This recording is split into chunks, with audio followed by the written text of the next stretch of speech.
The key word for EU Days is knowledge. Transition. Values. Sustainability. Dialogue. Democracy. Openness. Insight. EU Days is the largest forum in Sweden for discussions about the EU and its future and the most pressing issues on our common agenda. The main function of the EU Days is actually to bring people together to talk about the European common policies and our European common future. This is a really great event. It's about democracy. People have a chance to come and listen and participate. Well, EU Days is extremely important for discussing EU, what we as students, society, local authority want with the EU, with our memberships. EU has an extremely important role when it comes to the global challenge. And we need platforms to discuss it and to make people involved and meeting each other with their experience. The way the discussions during 2 days here are organized gives everyone who participates an excellent opportunity to be much more knowledgeable afterwards. I was surprised about the level of the discussion. The discussion was very in-depth and very detailed at some points. We have the dialogue between different people with different backgrounds. It's always important to keep the conversation about the EU alive. I believe too that the very nice thing to be in these kind of events is to network, to meet other agencies, to meet people from cities, to meet youth and to meet politicians. So the networking aspect is very important for me.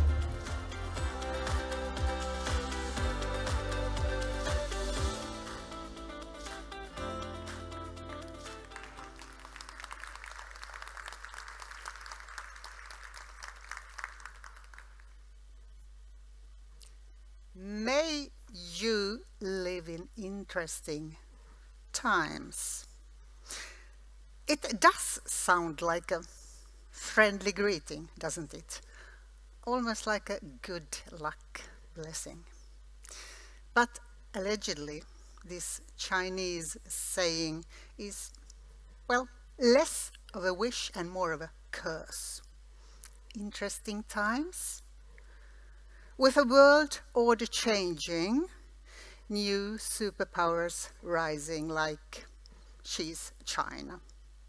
With democracy taking a step back in country after another, with threats to free trade, with a potential new worldwide epidemic, with American presidential elections coming up, having an impact on Europe too, with a war close to Sweden and another threatening to expand in the Middle East. That is a lot. And not just for me as a journalist, but for all of us as citizens, as human beings, and for the European Union. With a new European Parliament and new Commission and Hungary holding the presidency of the Council of Europe. With this and a lot of other things on the agenda, we sure are living in interesting times. And for a small country like Sweden, our way to take part and have a say in all this is spelled EU. So, there are things to discuss. There are matters to explore and deal with during these 2 days here in Lund. So good to see you all here. Hope you're looking forward to this as much as I am. And meeting here in Lund, of course, makes sense since we are that close to the rest of Europe. So a warm welcome to the EU Days in Lund. I'm Heidi Avellan. I'm a journalist working at Sydsvenskan and Helsingborgs Dagblad as political editor-in-chief. EU Days in Lund is a yearly open forum for dialogue and exchange of ideas concerning the future of Europe and Sweden. It is arranged for the 4th year in a row now, and the hosts are the city of Lund, the Lund University, the European Commission representation in Sweden, and Europe Direct Lund in collaboration with several co-organizers, as seen on the screen. The setup for this day is there are 2 parallel tracks, your choice. Apart from this hall, the concert hall, Konserthallen, we will be in Amfin on the other side, same floor, directly over to the other side. There will also be live podcasts at Botulfshörnan, the ground floor, and you are welcome to post your questions during the debates on Mentimeter. We will try to answer as many as possible. The code is there. You go to menti.com, use that code, and then you send them directly here to me. And if you choose to watch afterwards, the whole thing will be available on the YouTube channel of European Commission representation in Sweden. There's a photographer on the site there. If you don't want to have your picture taken, please let one of the hosts know, and the hosts are the ones in a white t-shirt with Days Lund. If you post on social media, it would be wonderful if you would use the hashtag EUDaysLund. And if we need to vacate, you will find the emergency exits there, 2 in the back and 1 over there.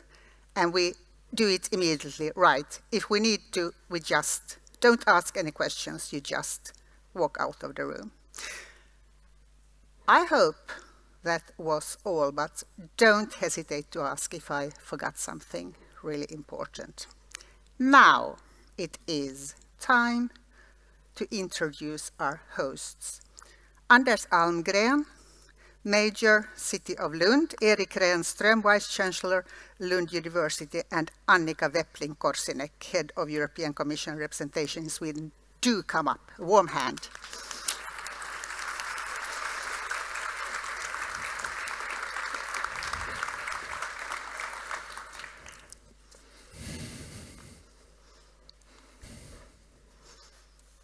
Annika, the Union has a lot on its table right now.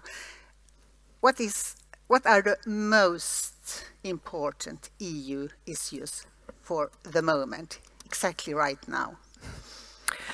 Well, thank you. First of all, I would like to really warmly welcome you all. It's fantastic to see so many here. And it's great that you have made this into an annual meeting place to discuss EU policy. And I also want to thank the co-hosts, of course, the City of Lund, the Europe Direct Lund, and the University of Lund for this great cooperation that we have ongoing and that I think will continue for many years still to come.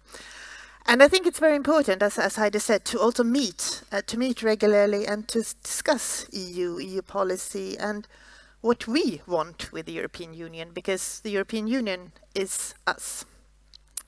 So, and we are now in a crucial time. We are just embarking on a new mandate for the European Commission after the European Parliament elections in spring.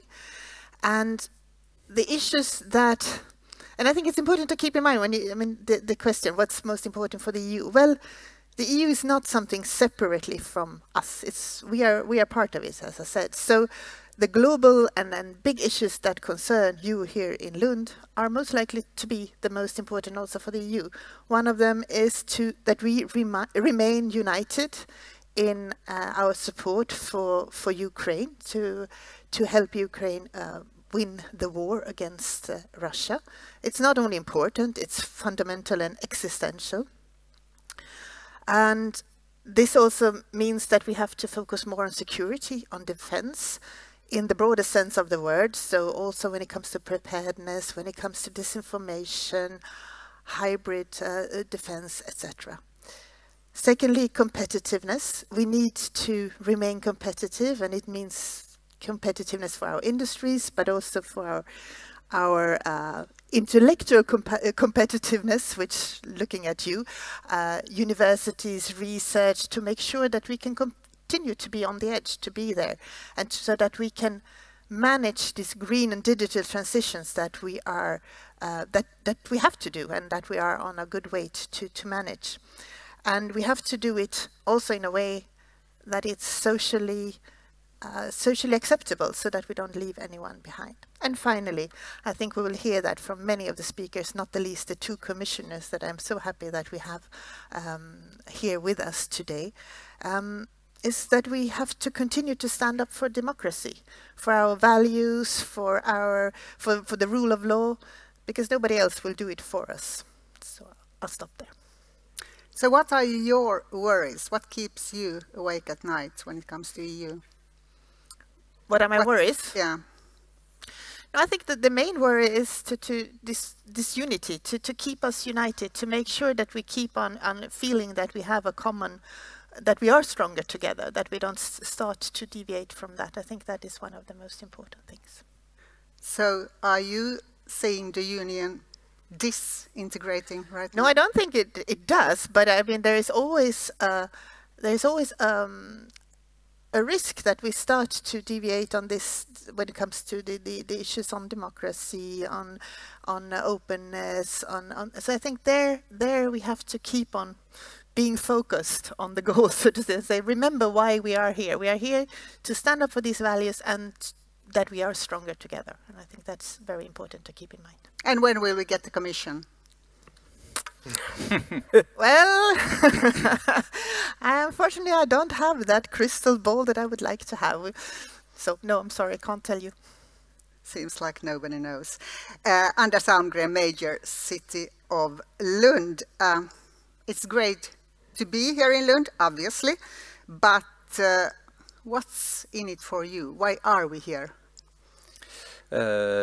Just as we heard, the world and Europe are facing huge challenges. The fight for climate change, or against climate change actually, and the war in Ukraine being two of them. And these and many other issues, we can only solve them together, cross borders and cross professional disciplines.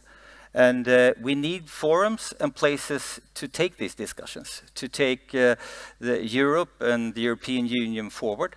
And Lund want to be one of those places, and these days are one of those forums. It's very important for us. And Lund is also one of the most international cities in Sweden, with a very internationally oriented people living here, but also some of the most inventive and largest international corporations in Sweden having the base in Lund. And then, of course, the largest, the best, and the most international university also in the heart of the city. So this makes that Lund wants to take a place in the European conversation, so to speak, about the things that are at stake and how we solve them together. So we're very happy to, together with our co-hosts, to have this annual event, and it will keep on reoccurring, because these questions, we have to address them each and every day, but we also have to have these forums where we get together and actually work on it. What about people living in Lund? Are they interested in the union? I would say so. How do you know? Yeah, you know, it was a silly question, I realized that, but we can see it in many cases. We see the interest for these events. We saw it in the election, the European election this spring. When we compare to other cities around Sweden, we have a very lively debate, and also in a very natural way we brought the European issues into our city, and the local issues actually also addressed was also addressed on a European level. So almost each and every one feel very European in Lund, and you know, we've been around for 1,000 years, so we had time to work on it. Erik Renström, as head of the Lund University, you work in a very international environment, obviously. But let's have a look into the near future, 5 years, what are your expectations for the next 5 years when it comes to the EU and the cooperation within the Union? I think we are in a good place because there's been some good thinking and political visionary work done, expressed by Enrico Letta and also Mario Draghi. So I think they have identified the important crucial role of universities in society at large and what the role we can play. And so I would say the blueprint is there. Now it's just to make it happen, because I think they have understood very well what it is about. Enrico Letta coined a new thing, the fifth freedom, the free movement within the single market of innovations and knowledge. And we are on the track to achieve that, but we could do even more. I also, which may come as a surprise, I expect some economical policy and a unity of the financial markets. That would simplify our work considerably. So what are your main expectations and your greatest worries for these 5 years? I think expectations can be very high, because I think the EU can achieve a lot, and I must say I am by and large very impressed by the political policy work performed within the EU. They both on a very visionary level, but also more concretely how things should actually be executed. The worries are, of course, that we are in a very volatile world. So there will be things we have to adapt to. But I think that said, we should know if we have good ideas, we should work to make them reality. Annika Weppling Korsinek, Anders Almgren, Erik Renström, thank you. And by that, let the EU days begin. Thank you.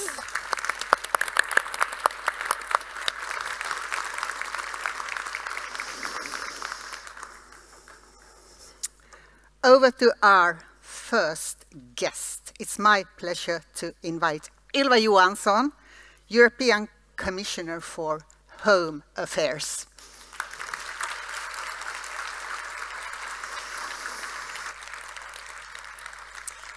Thank you very much, Heidi. Good morning, everybody. It's great to be back in Lund. It's actually 40 years approximately since I was a student here. Yesterday I went up to the Center for Mathematics and Physicum, where I spent my years here, and it looked the same, I must say. So it was, I could not really feel it was 40 years ago. So I'm gonna give you some lessons learned now when I might leave the commission, because we don't know when the new one will come, but it will come.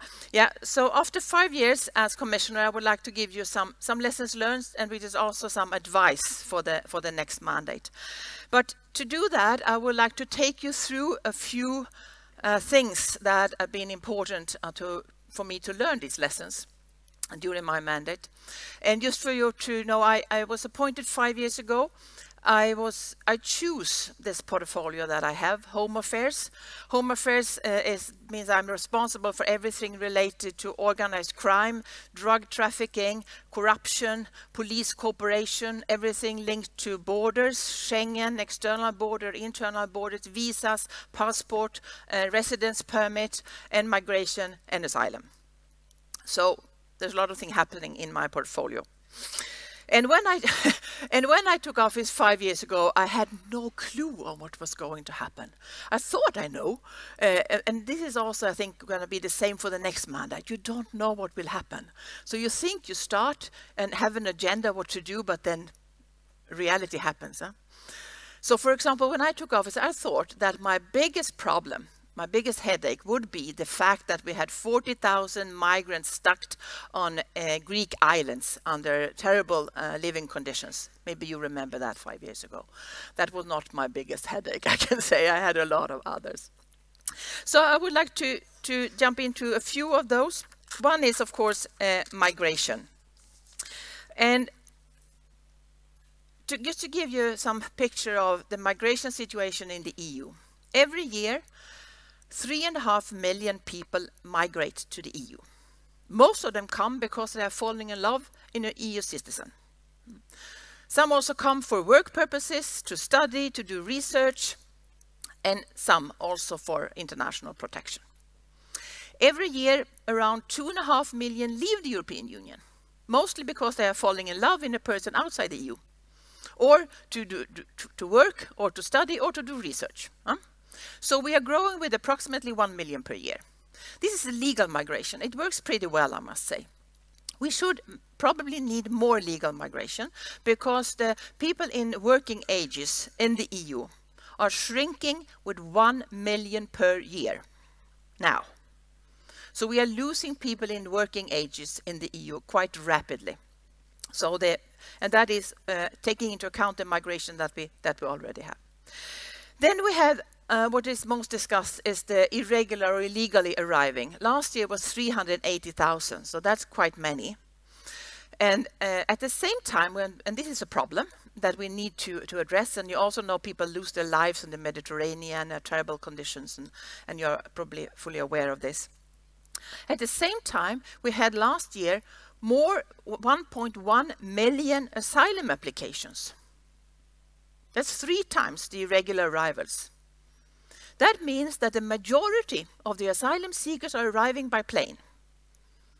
They are arriving legally, but apply for asylum. They come from visa-free countries, or they come on visas and then overstay and apply for asylum. So even if you should have 0 irregular arrivals of migrants to the EU, we should still have 600,000-700,000 asylum applications. You see? So the complex, and why am I saying this? Because the reason why I was able to actually reach an agreement on the new Pact on Migration and Asylum, which was one of the big tasks that I was tasked by Ursula, and it was like a bit mission impossible because the previous commission had failed heavily, and I can say, look globally, a lot of big countries also failed, like US, on making deals on migration. But that was my task, and then I thought what was important here is to base your policy on facts. What is really the situation on the ground? What are the challenges and what is working pretty well? And now we can see, and also that on the migration, there was a lot of problems with the dramas. Migration has the possibility to take all oxygen in the room, in the political debate. So that also is a problem. So when I took office, migration was top 3 of the EU citizens' concerns that really say, you know, you politicians have to solve this problem. You have to manage migration. Now, after we have reached an agreement on the Pact on Migration and Asylum, it is ranked number 7.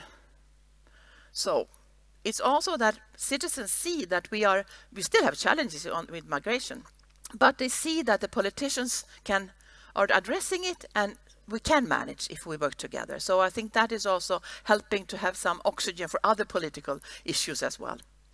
My aim was also to make migration as boring as any other EU topic. But I think part of the problem is when you make the big drama, then it's very difficult to get any progress. If you treat migration as a normal policy area, the Commission makes a proposal, nobody is happy.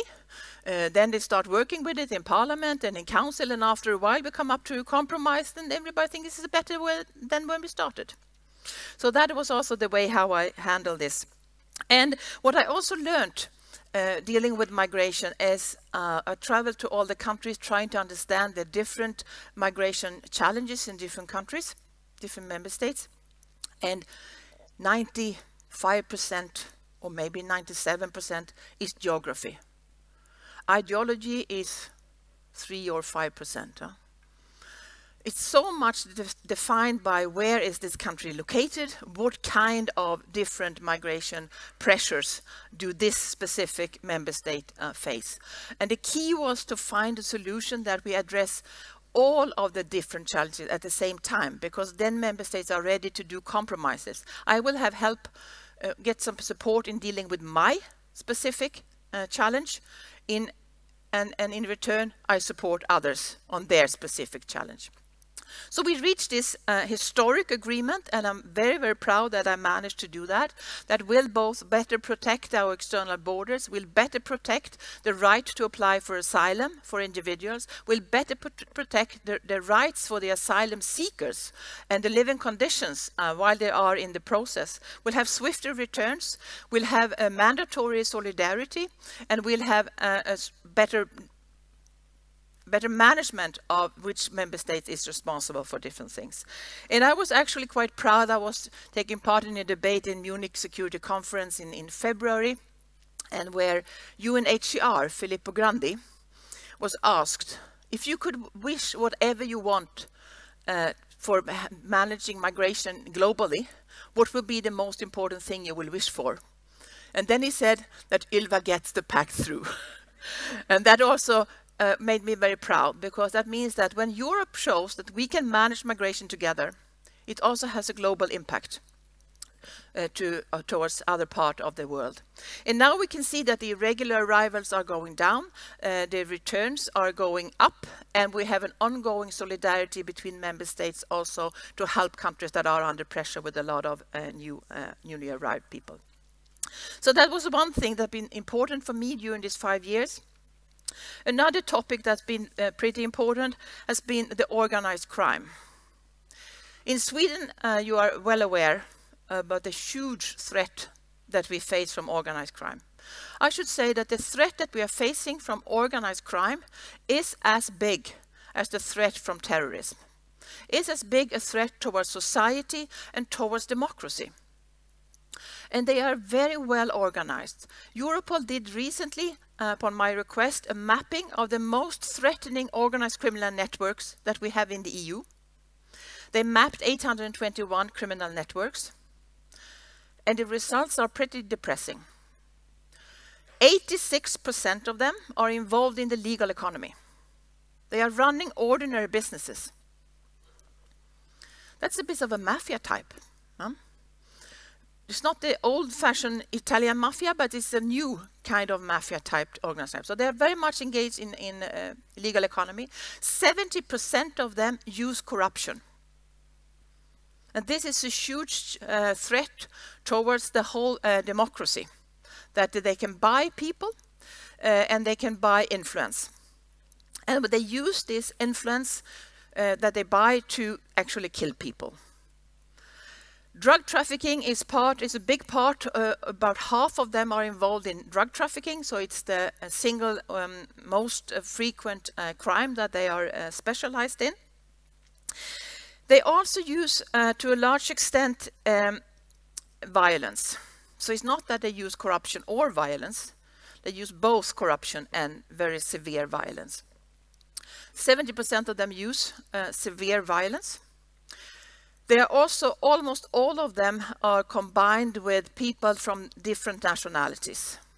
And almost all of them are cross-border, so they're active in many countries and many member states at the same time. And as I said, drug trafficking is part of this, how they finance, how they earn their money. And they do it for money, of course. The drug situation in the EU is that the biggest consumer drug is cannabis. But it's not really growing, but it's big. The most deadly drug is heroin, but it's not really increasing. What is really increasing is the cocaine. It's gone up like this. We make new records of seizure every year.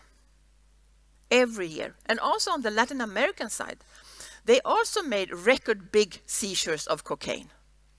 But even though we can get all this more and more cocaine, the price is a little bit going down, and the purity is going up. And that says something of how much cocaine is available on the EU, in the EU. Last year we seized more than 200 tons of cocaine. And let's see what it will be this year. Most of it comes via our ports. When Rotterdam started to have a better protection of their ports, we saw Antwerp coming up as the big entrance, and with a lot of violence as well. Now Antwerp is taking a lot of measures. So now we see, for example, in Helsingborg, coming up. I visited Ecuador, and they can see that the cocaine day seizure in Guayaquil, which are the ports in Ecuador, most of the cocaine for Europe leaves the Latin America. Sweden was number 4 of where the cocaine were destined to go. So this is really big. That's why I have initiated the Ports Alliance, where we work together with all the ports to make sure that we don't do a whack-a-mole, that they can just move to another port, and that we should take the measures. And it's extremely needed that we have a better police cooperation, because no country, no national police can fight this organized criminal group alone. You can see in Swedish media how many of those are running their deadly business from Spain or from Turkey or from where else. This is how they do it. So we have to have a much better police cooperation to do this. So this is also, I come back to that for the lessons learned. It's also that the communication that the organized criminal groups use is mostly an encrypted communication, end-to-end encrypted communication. And that means a huge, huge challenge for law enforcement. When they have lawful access to the communication, it's not possible to get it, or it's not possible to get it in a way that they can read it. So police have to do the cracking like the criminals do into the communication, because they have no lawful access, even when there is a judge saying you have lawful access, but in reality they can't get it. The third example I would use, which is also a lesson learned for me really, is sexual abuse against children. You probably all know and can imagine how heinous this crime is. What you probably don't know is how common it is. 1 girl out of 5 is a victim, and 1 boy out of 10 in the EU. That means we all know a lot of children that are victims of sexual abuse or sexual violence. And this is a very silent crime. People don't talk about it. 1/3 of all children that are victims will never ever tell it to anybody. They just live with this experience. And what we see, it's an old crime, so it's not new. What is new is that you can use the online world. And it goes like a pandemic in the online world. When internet companies detect the communication to find the child sexual abuse content, the videos and pictures, in 2010, it was 1 million reports. When I took office, it was 17 million reports. Last year, it was 23 million reports of this. And it also takes new form. For example, they catch children in the Philippines, take them hostage, and they are being victims of severe sexual violence that is sent, live streamed for money globally. This is also now moved to the Western Africa, where they have more and more better internet connections, where they also can do this. There are sextortions towards children that are being tricked, that they think they communicate with a peer to send sexual pictures of themselves. And then boys are being extorted to send money, girls to send even more severe sexual images. And some people think that this is about, you know, teenagers exploring their sexuality and things like that. It's not. Half of this of the content that's been investigated by police are about babies and toddlers. What Europol tells me is that the younger the child, the more severe the violence. Internet Watch Foundation are going through the content, and they say in the EU that the content, they classify the content in different categories. Category A is the worst violence, sadism, and things like that. It has doubled the last 2 years in the EU. From 10 to 20% of the content is of the category A. When they look at children under the age of 2, it's more than 80% of the content is category A. I met with a father. His daughter was sexually abused by a neighbor she was 1 year old until she was 3 years old. The neighbor tied her and penetrated her and filmed it and sent it on the internet for 2 years. The daughter is now 16, still suffering, of course, of this, and the videos are still circulating on internet. So it's like a second victimization. We know from research also that about 3% of the male population say that they are interested in having sex with children. You can just imagine the numbers we are talking about. And now it's so easy, accessible online. And we also see that it's like you're being radicalized by looking at this content, asking for worse and worse, younger and younger, more and more severe violence. I can see in your faces that you don't like to hear this, but I would like to tell you because it's a silent crime. And I should say that we are failing in protecting our children against this very, very severe crime today.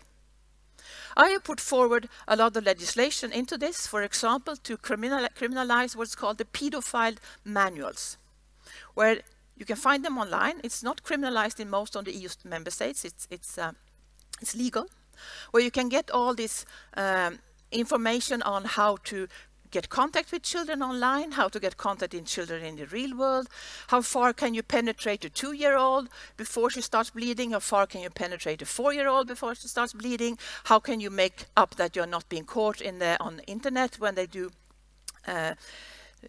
this. So what I've learned is also part of my lesson learned. And this crime, which is such a huge thing on internet, it's impossible for a single member state to handle, because you can't regulate the internet or the internet companies in a national regulation.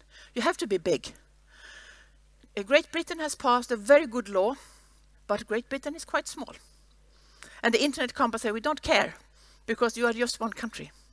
Australia tries to do it, and the internet company says the same. If we on the EU do it, then we will have a global impact. And these are things where member states cannot handle this challenge alone. So this was just some dipping into my portfolio, and now I come to my lessons learned. I put 10. The problem is I do these notes and then I can't see it without my glasses. So my first lesson learned is actually Ukraine. I came back from Kiev last week, and I think supporting Ukraine makes sure that Putin will not win. This is absolutely the highest priority for the next mandate. We can't let this happen. We can just imagine, and I don't think we really can imagine, what will happen if he will be successful. So we have to continue to support Ukraine, military heavily, but also in other ways. We have today 4.5 million Ukrainian citizens in the European Union. It's growing with about 10,000-15,000 per week. They are coming more and more, will come even more during the winter. And it's a challenge for us, but it's also a real challenge for them. But we really need to continue supporting them and send the weapons they need and let them use it. This is, for me, absolutely the key priority. My second lesson learned is migration is manageable. The numbers of irregular arrivals today, as I said, is lower. We are managing. Of course, sometimes we have challenges, but if we work together, and if we work together also with other countries, we can absolutely manage migration. Migration has always been there, will always be there. People have always migrated. It's not going to stop. We just need to manage it, and we need to do that together. My third lesson learned is the EU, and especially the Commission, need to be operational. The traditional role that you probably learn in school is that the Commission proposes legislation and budget. And then the co-legislators take the decisions and agree or adopt it. But this is not enough. And we've seen it now during the pandemic, where we were very operational, buying vaccines and dealing with all the queues at the borders, which was my problem to deal with. We've seen it during the energy crisis, where we bought a lot of floating, what is called this, liquid gas and other things. We have seen it during the war, of course, where we are doing a lot of operational things. And I think this is the future. The Commission need to be operational. Not so much nitty-gritty into the legislation. Focus to solve the problems that are actually there and that member states cannot solve themselves. And I just give you some examples of that also in my portfolio, where member states cannot solve it themselves. 4, no, I'm not, yes, so number 4. Climate change is here, and we need to be very ambitious. I will not go into the whole seminar on climate change, but just to make sure that you understand how much it has economic impact with this flooding, with this forest fires and things like that. Huge economic impact. We need to address it, and we can't just make what it costs to make the climate transition into a green transition. Yes, it has a cost, but not doing that has an even bigger cost also when we count in euros. 5, geopolitics will be very important for the next mandate. And it's clear that we are more and more alone in the EU. Let's see how it will go in the US elections. But I think this is what we can feel. And there's a lot of discussion also on how the global south, so to say, that we are... we're not very successful, I must say, in forming alliances. So the geopolitical reality will have to be very present, I think, everywhere in the EU policy. 6, the internal security. We need to significantly step up what we do for the internal security, for the police cooperation, for law enforcement, legal access to data. And I can feel that this area of cooperation, the internal security, is the youngest area of cooperation. It's the old 3rd pillar that is now in the EU competence. But I have felt it on a daily basis that I'm responsible for the youngest area of cooperation, where other areas are more established. So I think we need to have like a security by design when we are dealing with different proposals in any areas, because this has really been a huge challenge. If we fail to have this for the coming 5 years, the organized criminals gonna be much stronger, be even more involved in the society, and that's a huge threat towards our democracy and the faith in society, and also, of course, for our lives and security. But that's obvious. I don't remember which number I'm on. The online world, I already mentioned on the child sexual abuse, on the criminal. It's so important that we regulate and have, a proper regulation of the internet companies. I should say that we have treated the internet companies as teenagers for too long. Just like they do that, but they might grow up, so don't punish them too hard. They are grown up. And they have to be treated like grown-ups. They are to be responsible for what they do and what they don't. And it's time that we put that responsibility on them. Yeah, and then number 9 is base your politics and policies on facts and figures. This has been key, as I told you, on migration, because each member state only see their own environment. And that makes it very difficult to understand what might be needed on the EU level. And it's for the Commission and for the EU as a whole to really make sure that we have the right facts and figures on how it's really the EU, what it looks like, and what the challenges looks like, and the possibilities as well. And my last thing, we can't afford going back to nationalism, and we can't afford going back to a male-dominated EU. Thank you.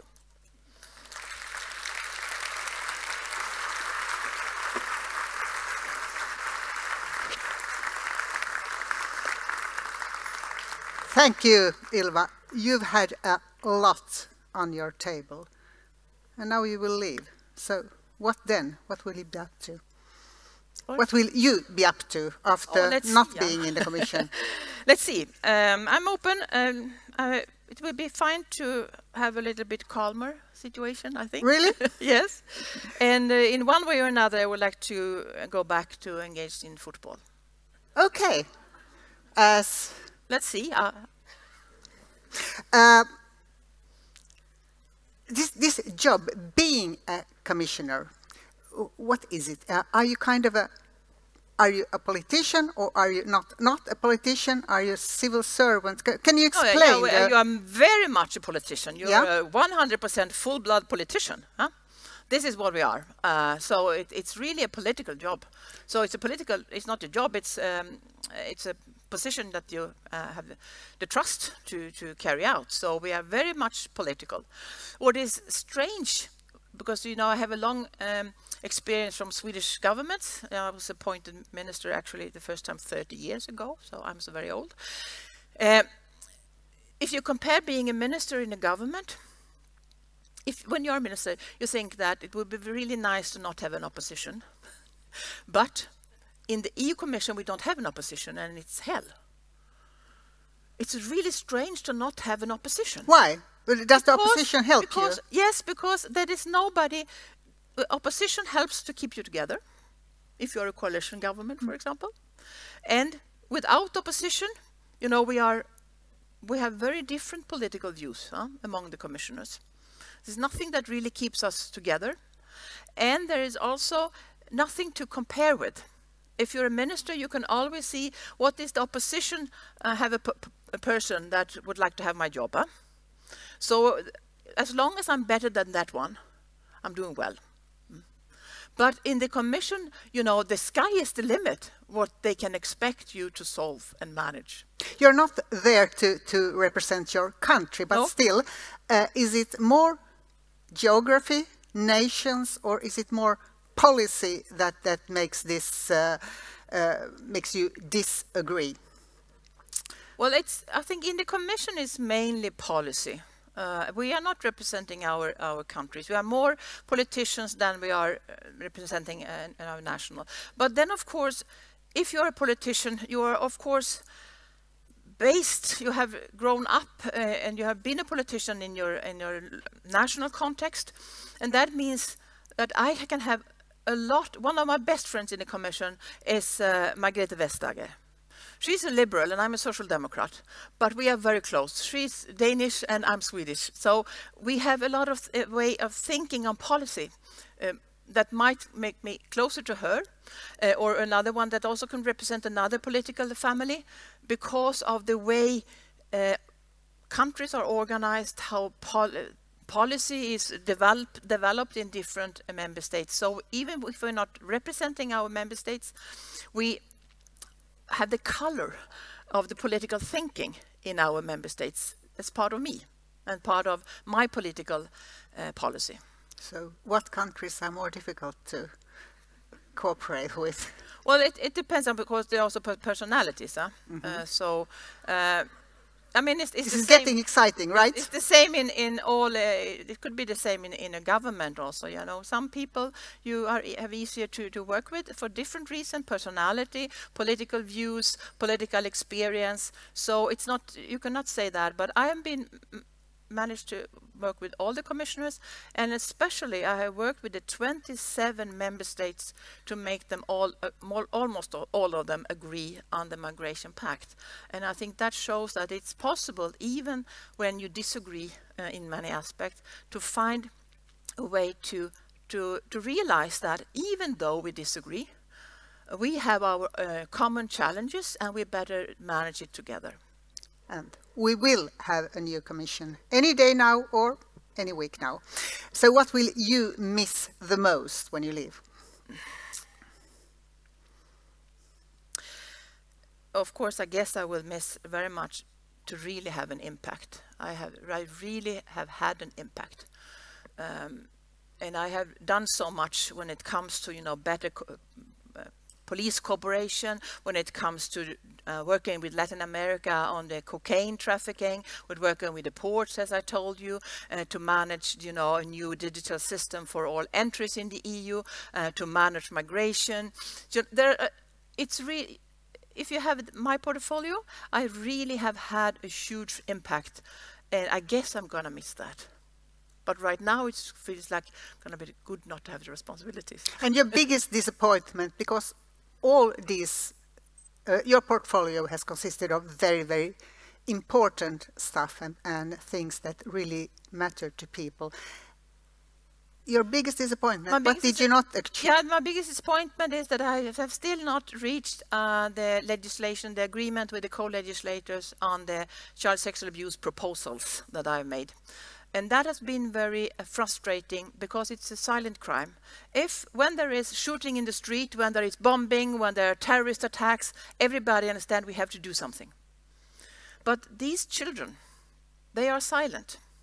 And it's not that it's so high up on the agenda for the politicians to really solve and to address the problem. And this is I hope the next commission will take over and finalize it, but it's a disappointment that I haven't done it yet. So, what is your advice to our next commissioner from Sweden, Jessica Roswall? Yeah, I have very close contacts with her, and I give her the advice, of course, directly. But I think it's important to be very open-minded and to understand that you don't have a clue on what's going on in other member states. You think so when you have a long Swedish experience and you've gone to visited many, EU council meetings, for example, and travel around to the other member states. But the reality, if you place yourself in another member state, the whole map will look differently. And this is important to understand as a commissioner, that if you would like to get your proposal through, you have to at least literally put yourself in each member state to see what does it look from here, to understand how you should design your proposals, but also how you need to work to get it through. And I know we need to finish now because you have a train to catch. Why? Where are you going? Yes, because I said yes to this event, and it's great, as I said, to be here in Lund, and also had the opportunity to visit my son who is studying here. But then European Parliament decided to have a debate today in Strasbourg at 6 that I need to be at. So that's why I have to run to catch the train and a flight to Frankfurt and then a car to Strasbourg to be able to be in Parliament at 6 o'clock. It is a bit tricky to get to Strasbourg because yeah, you can't fly directly. No. Thank you and bon voyage. Thank you.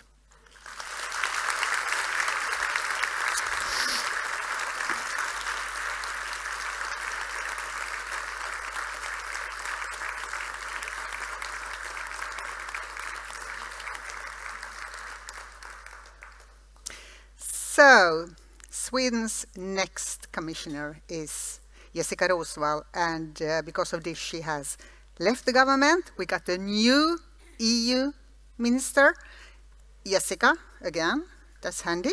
Jessica Rosenkrantz, she was not able to come here today, but she sent us this. Good morning to you all. First, let me say that I am grateful for the invitation and for the opportunity to address you on a topic which is close to my heart, European affairs. I know you have a great program and high-level speakers to look forward to. I wish I could have been there in person, but today in Stockholm, the governments of Sweden and Finland are meeting for a joint session to advance our common interests, both bilaterally and within the EU. The broad range of actors organizing the EU Days Lund demonstrate how EU politics are at the very core of all politics, national, regional and local level. In fact, the great challenges of our time can only be addressed through common European action. Supporting Ukraine against Russia's illegal aggression, protecting our own borders and strengthening our own security, fighting cross-border organized crime, dealing with migration, boosting our competitiveness and fighting climate change.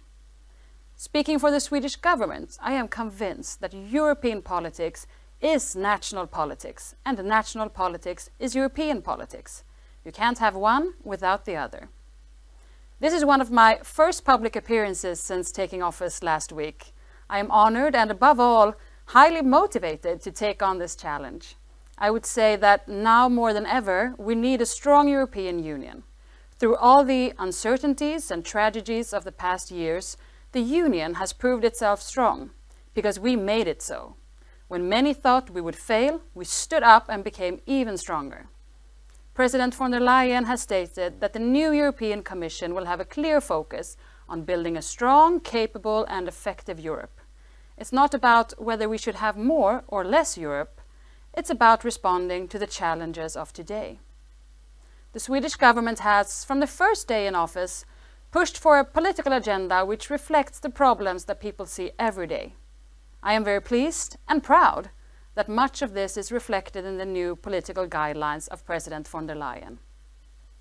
Above all, the EU must continue to provide Ukraine with a strong political, military, economic and humanitarian support for as long as it takes.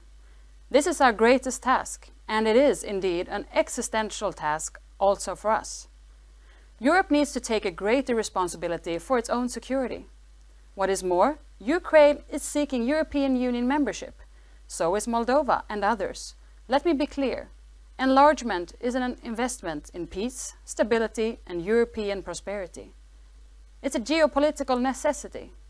Therefore, when these candidate countries are ready to join, we must be ready to welcome them into our union. The EU must be competitive. We must ensure that our single market is competitive enough to encourage companies and industries to grow, invest and innovate in Europe. Today, investments often end up on the American West Coast or on the Chinese East Coast. To be competitive, the EU must also continue to be a strong engine for global free trade, while at the same time managing economic security and safeguarding robust supply chains for critical materials. The EU must strengthen its capacity to fight cross-border organized crime.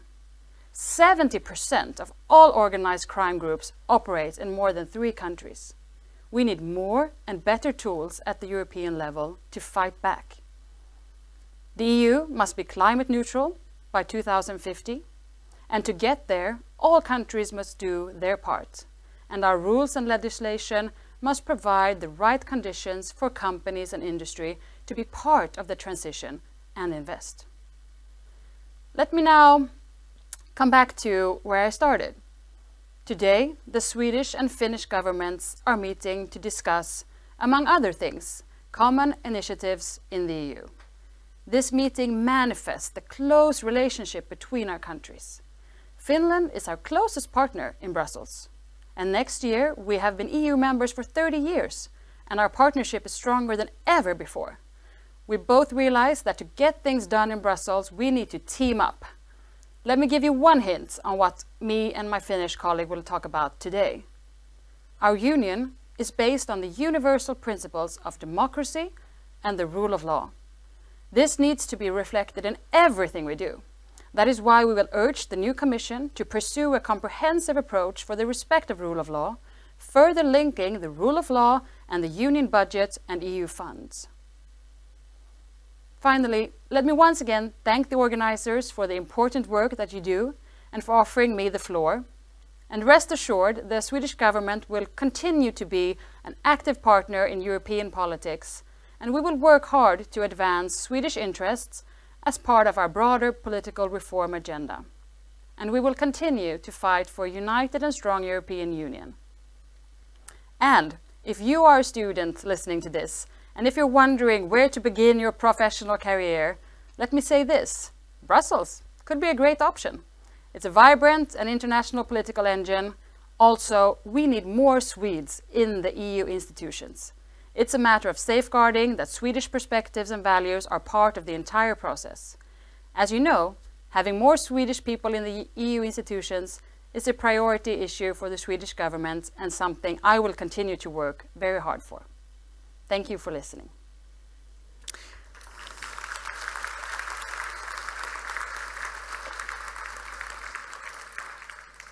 Thank you to Jessica Rosenkrantz, and an important message to all of you, most of you. There is a career to be made in Brussels. Soon there will be a coffee break, but before I let you out of the room, I'll remind you that there are 2 parallel programs after the coffee. You can join us here with on the topic Building a Strong and Competitive EU Single Market together with Ukraine, or you can go to the Amfin on the other side, Sweden, the euro, and the future of the economic and monetary union. Your choice, it's entirely up to you. So now, welcome out for coffee. For those of you who have special food preferences, this is to the right of the concert hall. And please be back at 11:30, past. Okay? Thank you.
All right, welcome back. And first, a notice from the lost and found compartment. There's, let me check. iPhone 12 mini black has been lost somewhere over there probably. If you find it, if you've found it already, please hand it over to one of the, you know, white t-shirt EU Days persons. Somebody is missing her phone awfully. Welcome back. Wonderful to see how many interesting discussions there was during the coffee break. I hope you enjoyed them, and do take seats. There are plenty of room now since we've divided into 2 halls. Building a strong and competitive EU single market together with Ukraine. This is here, and those of you who were interested in Sweden, the euro and the future of the economic and monetary union are over at the Amphi. So I hope you're all in the right place. Hopefully, folks, Ukraine will be joining EU soon. This soon is not like next year, but soon enough. This is a huge challenge, obviously, but it is also an enormous opportunity, both for the Union and for Ukraine. The single market is a part of our everyday life, our domestic market. For 30 years, it has been the engine of EU's growth and employment, and with its free movement of people, goods, services and capital. And now some figures. It's the world's largest integrated market with a share of 18% of the world's GDP, 440 million citizens and consumers, and 23 million companies employing almost 128 million people. I know how easy it is to catch numbers like that. This is radio when it comes to numbers, but it's nice to brag all the same. Ukraine's integration into the European Union was born out of geopolitical imperative, but if successful, it may also carry enormous potential for mutual economic benefits. And this is what we're going to talk about. The National Board of Trade Sweden, Kommerskollegium, would like to shed light on the potential, benefits and positive effects of Ukraine's integration in the internal market, both for Ukraine and the market members today. What would be possible and what mutual benefits could there be? Please, Anders Anlid and Jörgen Hettne, could I have you up on the stage?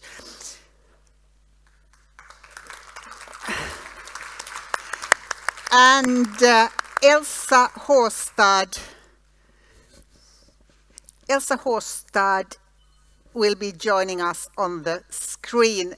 A warm welcome to Elsa Håstad too. Something with the trains, I think. She is still in Stockholm, not joining us here. Anders Anlid is the Director General of the National Board of Trade Sweden, Kommerskollegium. Welcome. Jörgen Hettne from Lund University, Head of Department Business Law at Lund School of Economic and Management, and also Director of Center for European Studies at Lund University. And Elsa Håstad is the ambassador at the Sweden Foreign Ministry Secretariat for the Recovery and Development of Ukraine. And I think we will start with you, Elsa. You hear us, do you? Yes, yes. And we can hear you, that's wonderful. Let's start with the process as such. What's the Swedish government's point of view on Ukraine's EU accession, and what does the current work look like? What are you up to for the moment? Yes, good day everyone. Great that I could join you like this. Yes, the train was actually cancelled from Stockholm this morning. So let me answer the question and tell you that for Sweden, the EU enlargement of Ukraine is a geostrategic investment in peace, in democracy, in security. And Heidi, you were talking about this in your introduction, but that is essential for Sweden and the Swedish government. It's actually in our own interest to help Ukraine to move closer to the Union. And this year, Sweden is stepping up on all areas. We do more than ever before, political level, financial, and through development cooperation. But I would like to go back one step and just say, why is it so important for Sweden to talk about and to actually talk about what Ukraine brings to the EU?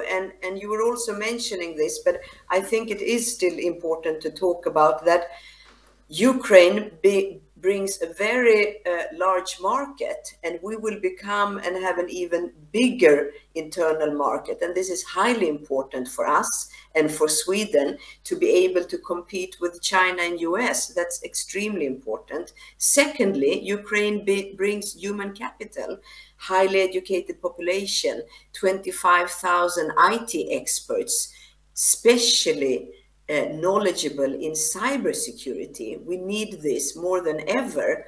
And finally, Ukraine is rich in natural resources, actually has 2% of the world's uranium resources. So we need Ukraine, and I think it is important to talk about that alongside with the messages of peace, democracy, and stability. And Sweden is helping also very concretely. I mean, we work with National Board of Trade. Anders, you are there. We work closely on the capacity building that going through you to Ukrainian government. We have projects with Swedish working on standards. We have projects implemented by SIDA working on helping Ukrainian government to prepare for EU accession. And we just launched a high-level advisory group, and they have the best of knowledge when it comes to EU accession. So it's Nordic-Baltic, and all the highest experts that we have in the Nordic-Baltic, one per country, is also offering assistance to the Ukrainian government. We have 3 former EU commissioners. It's a unique group, and we offer help in taxation, finance, and so on. So this is just bits and pieces of what we do, but we are actually stepping up this year. What are the main challenges for the moment? What's on your table? You're asking me? Is yes, it for you, Elsa. For Ukraine or for Sweden? Sorry, I didn't get that. Once more. For Ukraine or for Sweden? For Sweden. For Sweden. Well, I would say actually, on the contrary, it's not so much about challenges. It's about using this momentum that we have now in the EU accession process that Ukraine has. It's actually good also for Moldova and Western Balkans. We're not talking about them today, but I just want to spell that out, because the momentum that we see with Ukraine is beneficial for all the other countries as well. So I think for us, it is about using this momentum, offering all assistance that we can find in Sweden, combining that with political messages, and of course, working in alignment and together with all the other EU members, and ensuring that all support that we bring to the table, to Ukraine, that it is really helping Ukraine with the EU accession. And in a way it is a challenge because many want to help. It's a lot of financial assistance going into Ukraine, helping Ukraine with reconstruction. But I think it's extremely important that we use this momentum helping Ukraine with the EU accession, because since June, Ukraine is preparing, and we have also attended some of the mock sessions, the preparation meetings, and Ukraine is doing well. And I think that is like the best news we can get. It was even so good, so they canceled the mock session 2 and 3 when Ukraine was preparing for the negotiations. So they had like a mock session before. So not so much challenges, but more using this momentum. But after all, I mean, this is a huge country. It's very, very big. Just look at the map. It is a country at war, has been fighting for a decade now. It is a country with agricultural country. You talked about the highly skilled, educated population, but still there are lots and lots of farmers and lots of farm production. It is a bit different as a country than the other EU members are. So how difficult is it to integrate this into the Union? Well, I think what is extremely important is for us as member state and member states together to seriously start preparation.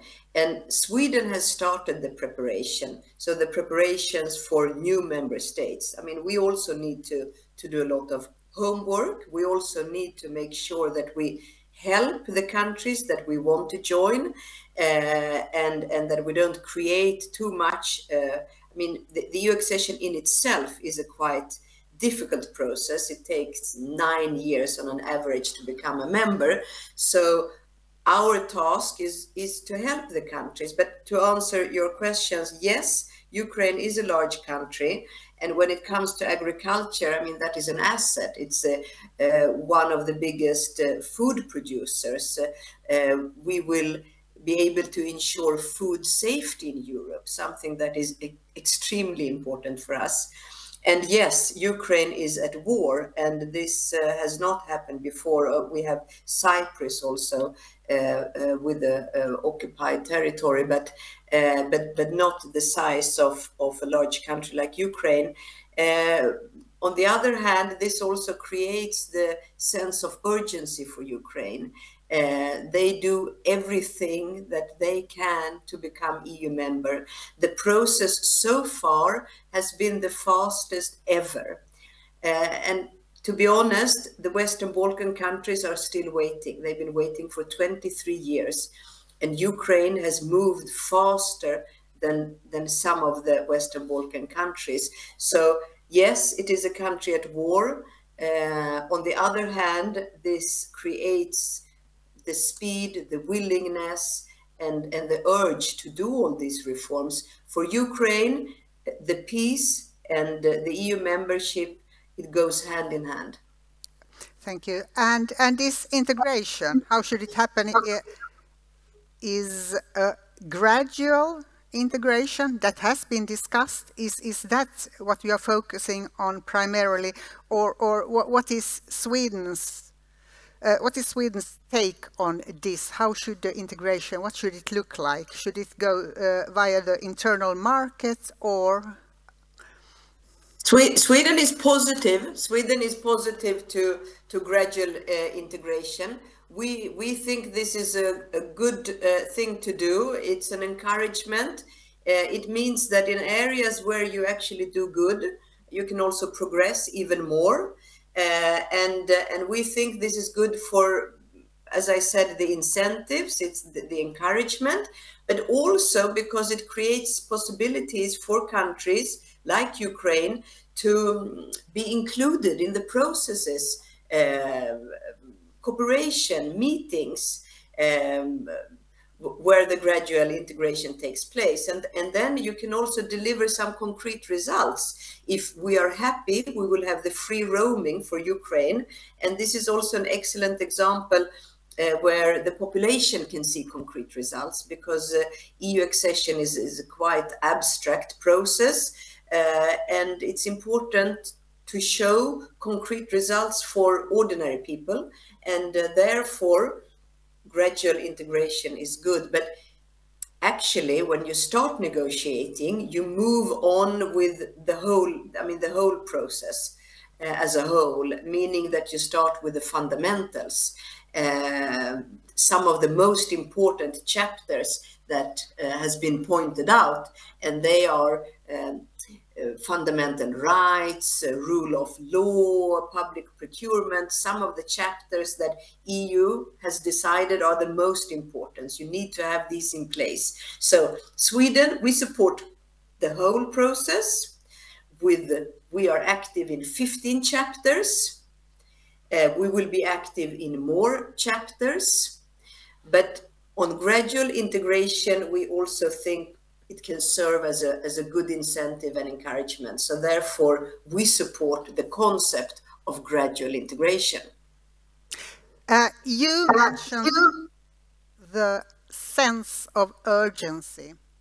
Can we be sure that Ukraine won't be let in, won't become a member before it is fully prepared for it? I mean, for maybe political reasons, or because we want to help Ukraine, and letting Ukraine into the Union would be a great way to help.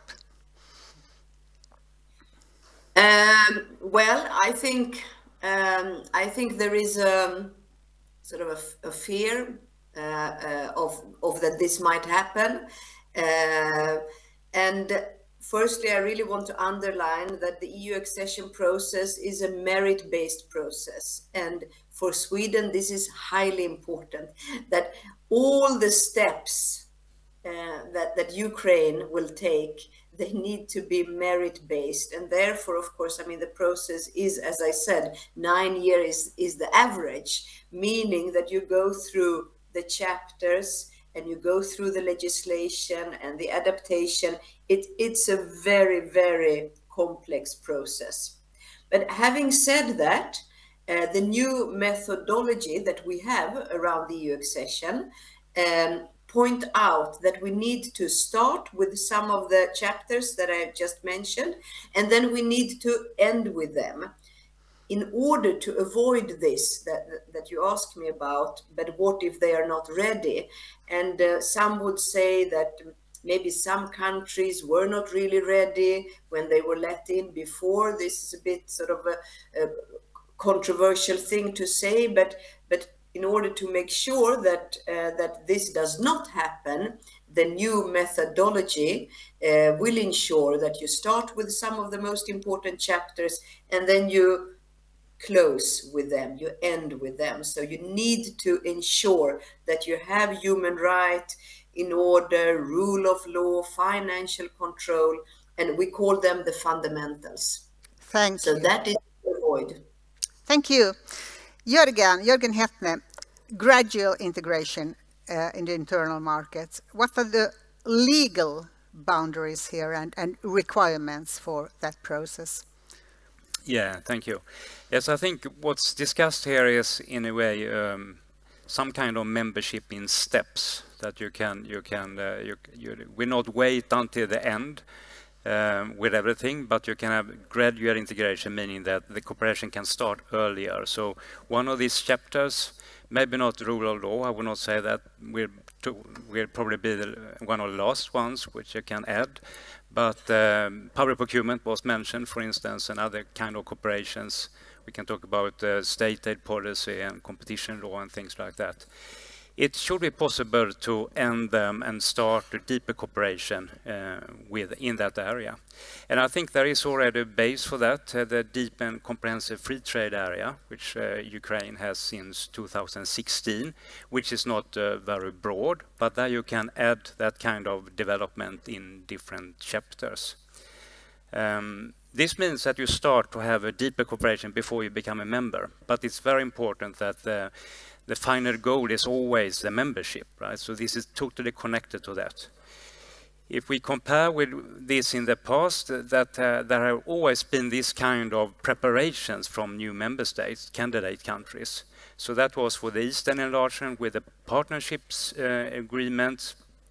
But I would also stress that Sweden, Austria and Finland had the EEA agreement before we joined the European Union. And that is the deepest, I mean, that is then you're already integrated into the internal market. And I think that was the reason why after the EEA, it took less than 16 months for these countries to become members, because they were so much prepared already. Then, of course, it's different countries as well, different possibilities. And sorry for interrupting, but yeah. Could one also claim that the union as such, it was a different union? EU did not, it has been integrated more since then. It's a different union today. It's more complicated. Yeah, that is true. Still, I think when it comes to preparation for membership, it's the internal market acquis, which is the most complicated to implement in the countries. So the union has been more political, it has more areas, etc. But the hardest one to adapt to, I think, is still the core of the internal market. So I think that is important to start in that order in a way. But if we talk about legal boundaries, I think it's not so problematic then. We have these kind of examples where the EEA, we have other solutions with Switzerland, for instance, which also have a lot of agreements with the European Union, integrating them into the internal market. We have also the agreement with the UK and the EU. We also have different solutions, softer solutions than in the EEA agreement. So if there are legal boundaries, I would just mention it cannot be, this country cannot participate in the decision-making procedure in the European Union before becoming full member. I think that. And cannot have a commissioner, for instance, or a judge at the court. That must be at the end of this process. And parliament? Parliamentary. There can be cooperation with all the institutions, but I don't think not formal membership. Not parliamentarians? No. No, I don't think, not formal, not before you're a full member. Okay. And I think that would also, otherwise you have more harder steps in a membership, and then we have different countries having different possibilities in the union. And I think this is more a long-term solution that there will be full membership towards the end. I would also say that the European Union is a customs union. Right? And that affects also the external border of the European Union. And I think you should not have this kind of integration, gradual integration into things which will really touch the borders. Right? So because the Union has to protect this external border, and if you have a customs union, that will be affected. We also have like the Schengen area. It cannot really be applied before you're a full member. Some member states are still waiting for being full Schengen members, right? So that is also something for the end result, and not as this kind of gradual achievement, which can happen here. Just one more thing. If we want to have deeper integration, then we also have to look at the solutions in the EEA agreement and in other agreement. You need some kind of structure. The Commission will not be fully competent and the courts will not be fully competent. Then you need to create some kind of parallel structure. And that is what has been done in the EEA. So you have EFTA Surveillance Authority, which replaced the Commission. You have the EFTA courts replacing the Court of Justice. And you don't have to go as far as the EEA. But I think you need something, because the uniform interpretation is extremely important, and the possibility of enforcement and rights, etc. So if you want to go deeper than you have today, then you have to add that kind of structure. But I think it's still good. I mean, it's you don't waste time, because you have to be there anyway when you're a full member. So this is a good way to have a gradual integration to create that kind of structures. Elsa, would you like to, I mean, this is a bit difficult to have you on the screen. Do you have any comments on this? I need to ask every once in a while. No, not really. I was thinking about what areas would be suitable and possible for Ukraine, and the roaming area we talked about. But then we also have the agriculture area and food products, and that could be suitable for Ukraine. But not really for us to decide here. But I think it's possible. It's positive to note that it's also possible, of course, from a judicial point of view. Thank you. Maybe I can add something there. Yeah. Because it's clear that, I mean, I think it's mainly for industrial goods, this. If we're talking about agriculture policy, then there is a huge problem. Then the EU has to reform its agriculture policy to really integrate Ukraine. So that is something internally for the EU to do before membership. So I think there needs to be two parallel processes, one in Ukraine and the other one within the Union. Yeah, but as many chapters you can open for gradual integration, it's better for Ukraine and the Union, also for the adoption process. And I think this kind of roaming is mentioned, this kind of digital services is actually easier to work with than, for instance, than agriculture, which will come later. And which will be complicated, do you agree? It will be complicated with the agriculture. Then you have to, it's a choice for the European Union if they have to reform the common agriculture policy in order to integrate Ukraine. But maybe it's more important from a strategic point of view and security policy point of view to have Ukraine on board. But that is a hard decision for the 27 member states to agree on that, right? One can imagine that some French or Polish farmers won't be that happy. Yeah, and the redistribution of money through the EU funds will change dramatically if you have a big country like Ukraine within it. So that has to be prepared from the Union before full membership. But then you will probably wait with these chapters and you can have some transition periods also after membership for certain areas. Because as I understand it, and please correct me if I'm wrong, with how it is being done within the Union today, we can't even afford having Ukraine. Elsa? No, I didn't want to interrupt you. I just wanted to comment when we talk about difficulties that agriculture is a challenge because we have been watching on the TV news angry farmers within the European Union, but we have other chapters that might be even more complicated, like chapter 27 on environment and climate. They are extremely difficult and quite expensive and cumbersome.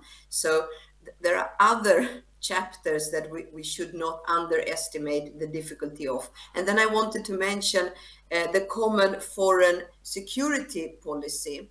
And this has now come up as something that the European Union is watching very closely, meaning that you need to align with European Union common foreign security policy.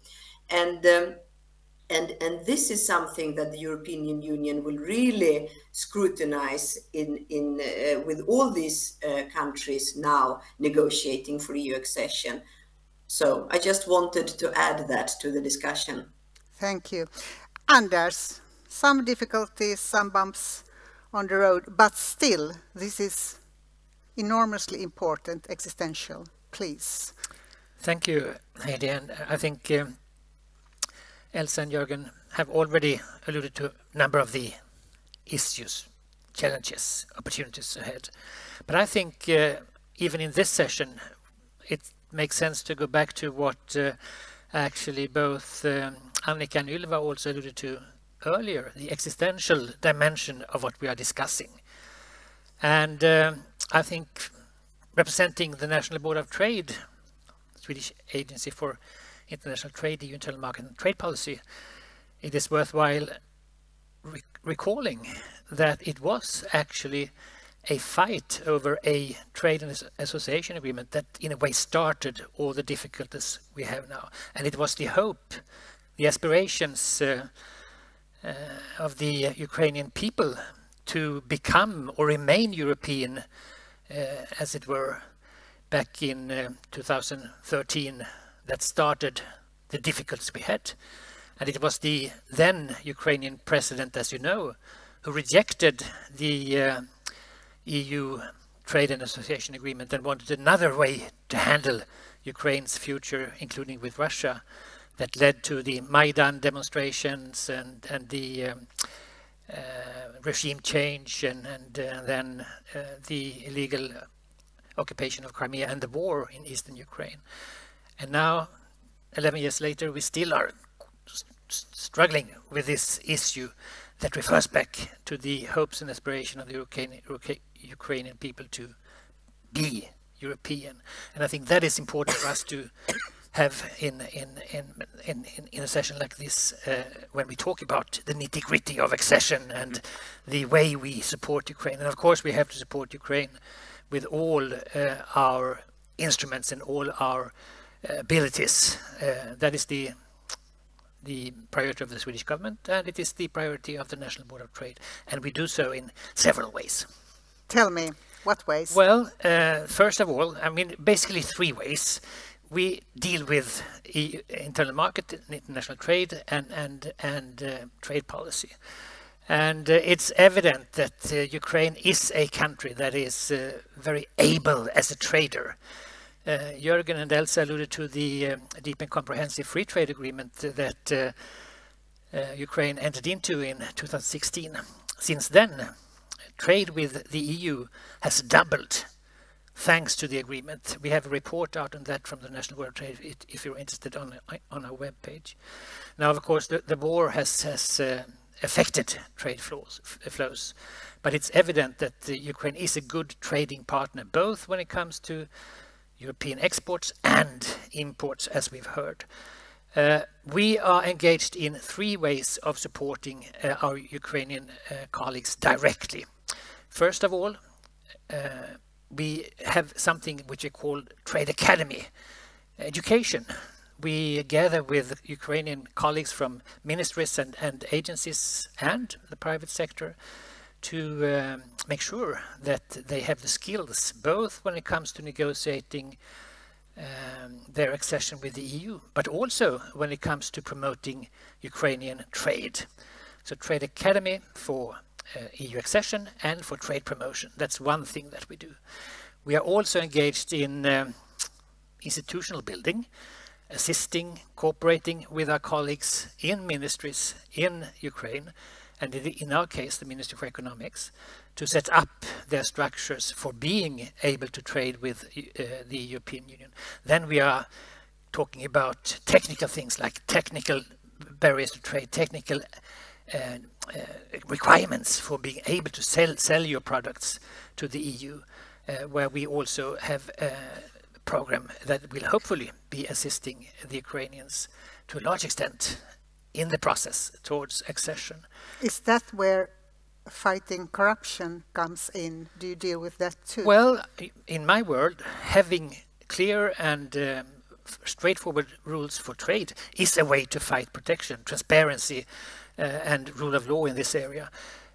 We do not have direct projects on the corruption issue, and that issue is more linked to the Ministry for Justice in Ukraine than from the ministry where we're working. But of course, it's in our projects as well. And I just wanted to refer to the 3rd way that we are supporting Ukraine, and it's very hands-on. While of course, Swedish agencies such as Business Sweden is helping Swedish companies to sell their products in Ukraine. We are doing the opposite. We are assisting Ukrainian companies to sell their products in Sweden and on the EU internal market.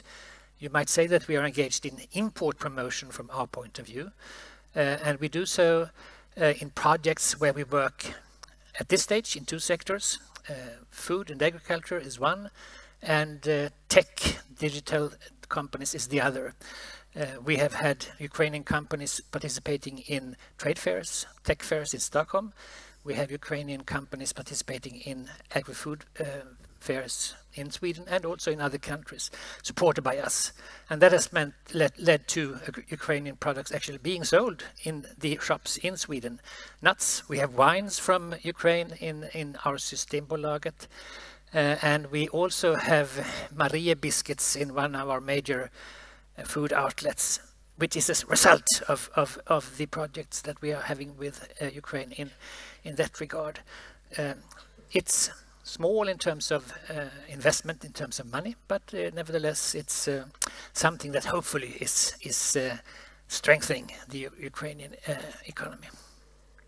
And sorry, audience, those of you who have had questions for Ylva Johansson, as I said, she had a train to catch. But there are some questions to you, the three of you now.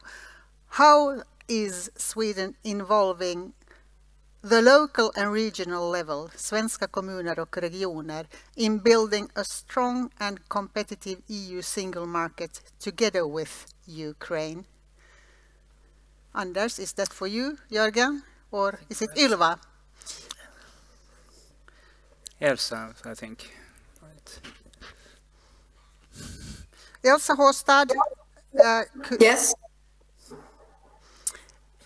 Did you get the question?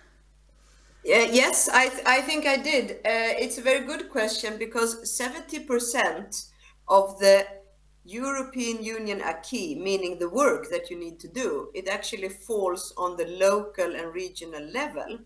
And Sweden has been working on local level for over 2 decades, 20 years since we started to work with Ukrainian local level on more issues than internal market, but also building capacity and preparing and working with transparency on local level to ensure that the citizens see what they're paying the tax for, and to improve taxation system and cadastre issues and a lot of things that you also need to have in place to become a European Union member. So Sweden has actually been preparing Ukraine for this EU accession moment for 20 years and a little bit more, because we started with our development cooperation, the projects, and they were also aiming at helping Ukraine with EU accession. So we've had a lot, I would say, in money, in project budgets. Our biggest part has been on local and regional level. Thank you. And one more for you, Elsa, a very general one. What can Ukraine do to become more prepared to join the EU? I think some things have been mentioned already, but to summarize that. Yeah, well, it's a lot, and it's in one way it's everything. It's about the legislation, it's about having everyone prepared and working from government, but it's also about civil society. European Union is also about values. It's also about having a strong civil society, having a strong media. So I would say that the whole society needs to change and adopt. And we talk about working against corruption. That's really something for everyone. It's about public procurement. It's about the business community, and it's about the journalists scrutinizing the politicians and the governments. So EU accession is really a huge process for the whole society. And how is that? How are they succeeding in this? How is it working for the Ukrainians? Because they are at the same time fighting a war for their existence. Well, as I said in the beginning, I think Ukraine has surprised all of us because they actually managed to put together an application process in a much shorter time than any other country, despite that they are attacked and a full-scale invasion by Russia, and it's a war ongoing in Ukraine. I think they surprised everyone in the European Union and in Sweden. So Ukraine has really showed very fast pace of reforms. And as I said in the beginning, they were so well prepared for this mocking session for the negotiations, and it was the economic criteria, internal market. So they actually could cancel the mocking session preparation, dress rehearsal, session number 2 and 3. So we had some experts participating there, and I think also National Board of Trade is also a way of helping to give feedback. And all of us were surprised because they were so well prepared. So they are, so far they're doing fine, but it's really a very long and quite complex process. Kind of a success story. Are there any success stories of trade relations, Anders? Well, there are, I think, and as I said, since the free trade agreement with Ukraine, between Ukraine and the EU was enacted in 2016, doubling of trade. It's quite impressive. But I think also that there is it's worthwhile looking at the opportunities for Ukraine. And in that respect, it might be worthwhile comparing Ukraine's situation to member states' situations. And Poland and Ukraine are about the same size. And there is supposed to be a slide to be put on the screen. No, it's probably a couple of stars. It's hopefully coming. Anyway, okay. If one looks at where Ukraine and Poland started off in the 1990, it had about the same economic level of development. Poland joined the European Union. Look what happened to Polish GDP. Ukraine has not had the same journey yet, but this also shows that for membership for Ukraine, there is huge potential to have that great country and that great economy developing even further in the future. What are the first signs of success towards Ukraine becoming a member state of EU's internal market, would you say? First signs of success. I think, again, looking at it from a trade point of view, it will be that we have trade institutions in Ukraine that are consistent, that have power to maintain their work over time, to make sure that they team up with similar institutions in the EU and EU member states, to make sure that their products, services, goods meet our standards. And I think we see that happening. Of course, we also see our products being in demand in Ukraine. It's interesting, and it's not only, I think, due to the war, that companies like Scania and others are increasing their sales substantially in Ukraine presently. As you mentioned, Elsa, it is going rapidly. It has been surprisingly quick. Would you give us an estimate? When is Ukraine ready for EU membership? Favorite question for everyone. Everyone is asking us, and I was in Kiev this summer. Everyone is talking about the date. I will not be able to give a date, but hopefully Ukraine will continue to move this fast as they have been so far, and hopefully it will be shorter than the average of 9 years, but we don't know. This is really very much about having the energy to keep up the works of reforms for many years. This is not a quick fix. You have to actually change everything in your society. So it's a long and hard work, and we will be helping Ukraine with this in the same way as we are helping also Moldova and Western Balkan countries for many years, because they will need that, and we will offer the best expertise that we have. But you're not ready to give us your best guess? No, because everyone will then only talk about the year. But it's existential for Ukraine. It's about surviving as a country. So they might surprise us for the rest of the journey. And now a tricky one. If Ukraine does not win this war, if Ukraine loses, what will happen then to all of this, to the whole process? A question for any of the three of you. Elsa? Well, I think that this process will go on. And it depends. It's a difficult question to answer, of course. And also, if Ukraine doesn't win, what does that mean then? We don't know actually. But I think that the EU accession process is the #1 priority process in the country. So I think it will go on, and I mean, Ukraine will not cease to exist as a country.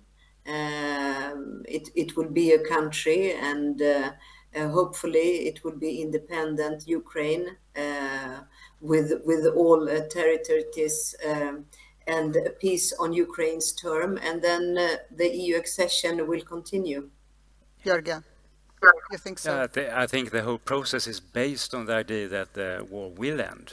So the war will end one day, and then it will be possible to become a member of the European Union. But it's very difficult to see how you cannot be really a member if you're still in war. Anders, if Ukraine does not win the war? It's a question that is, of course, very difficult, and maybe it's not even necessary to answer it in a way. But we saw what was underway in 2013 when there was a regime in Ukraine that wanted another direction for the country. And that gives a hint of what might happen if this is the unthinkable outcome.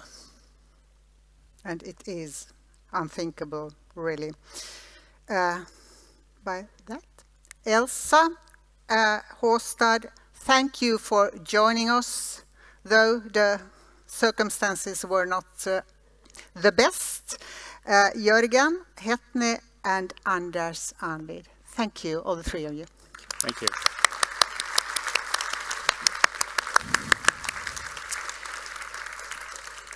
And thank you to those who really used Menti. Please continue to do that. Now I had, can you, become a member before the war is over? I think you said we need to have peace first. But it is, yes, thank you. And Elsa left us. 12:15, lunch, folks. Welcome to join lunch. And again, for those of you who have a special food preferences, that's to the right of the concert hall. Everything is vegetarian, and the program starts again at 1:15 p.m. Please be back by then. Enjoy your meal.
So, welcome back.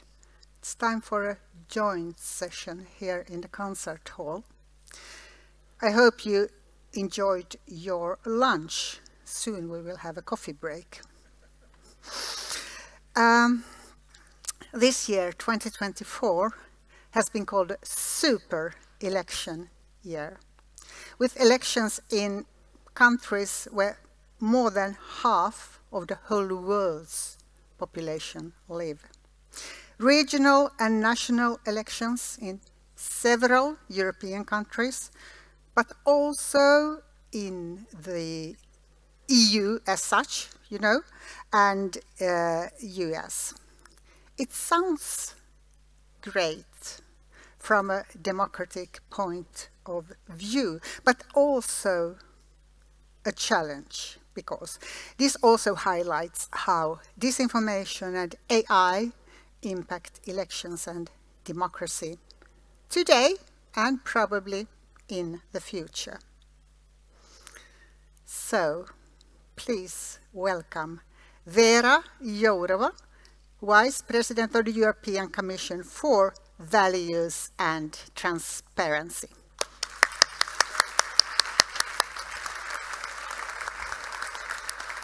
Thank you. Good afternoon, ladies and gentlemen. Great to be here. Really a pleasure. Universities are my most favorite places to go. Always a little bit shaking because it's always a demanding audience. Have you noticed? It started with disinformation. You were promised coffee and she served myself. I will do my best to be at least as good as coffee without sugar. I would like to say a few words about how we see democracy and protection of democracy. And I have nice speech here, but when I am watching you, I will not read it. I want to tell you what I really have in mind after doing 10 years the job in the Commission, protecting the rule of law, democracy, media, information space, and fundamental rights. We entered a difficult time in the EU, not only in the EU, but we are at present in the situation when the people, the citizens, have unprecedented feelings. Europeans, for many decades, did not feel such fear that they will not be able to live in peace, that they will not have the energy to heat or to have the light, that they will not have enough money to buy food. Believe me, these are the feelings which have the potential to shake the people's minds. It means that they feeling these new things or new threats, they require new solutions. And they require the new solutions to come quickly. Then, of course, the question is whether the current democratic governments and the leaders are able to respond to that call of new solutions coming quickly. Instead, many of them try, many are successful, many are not so much.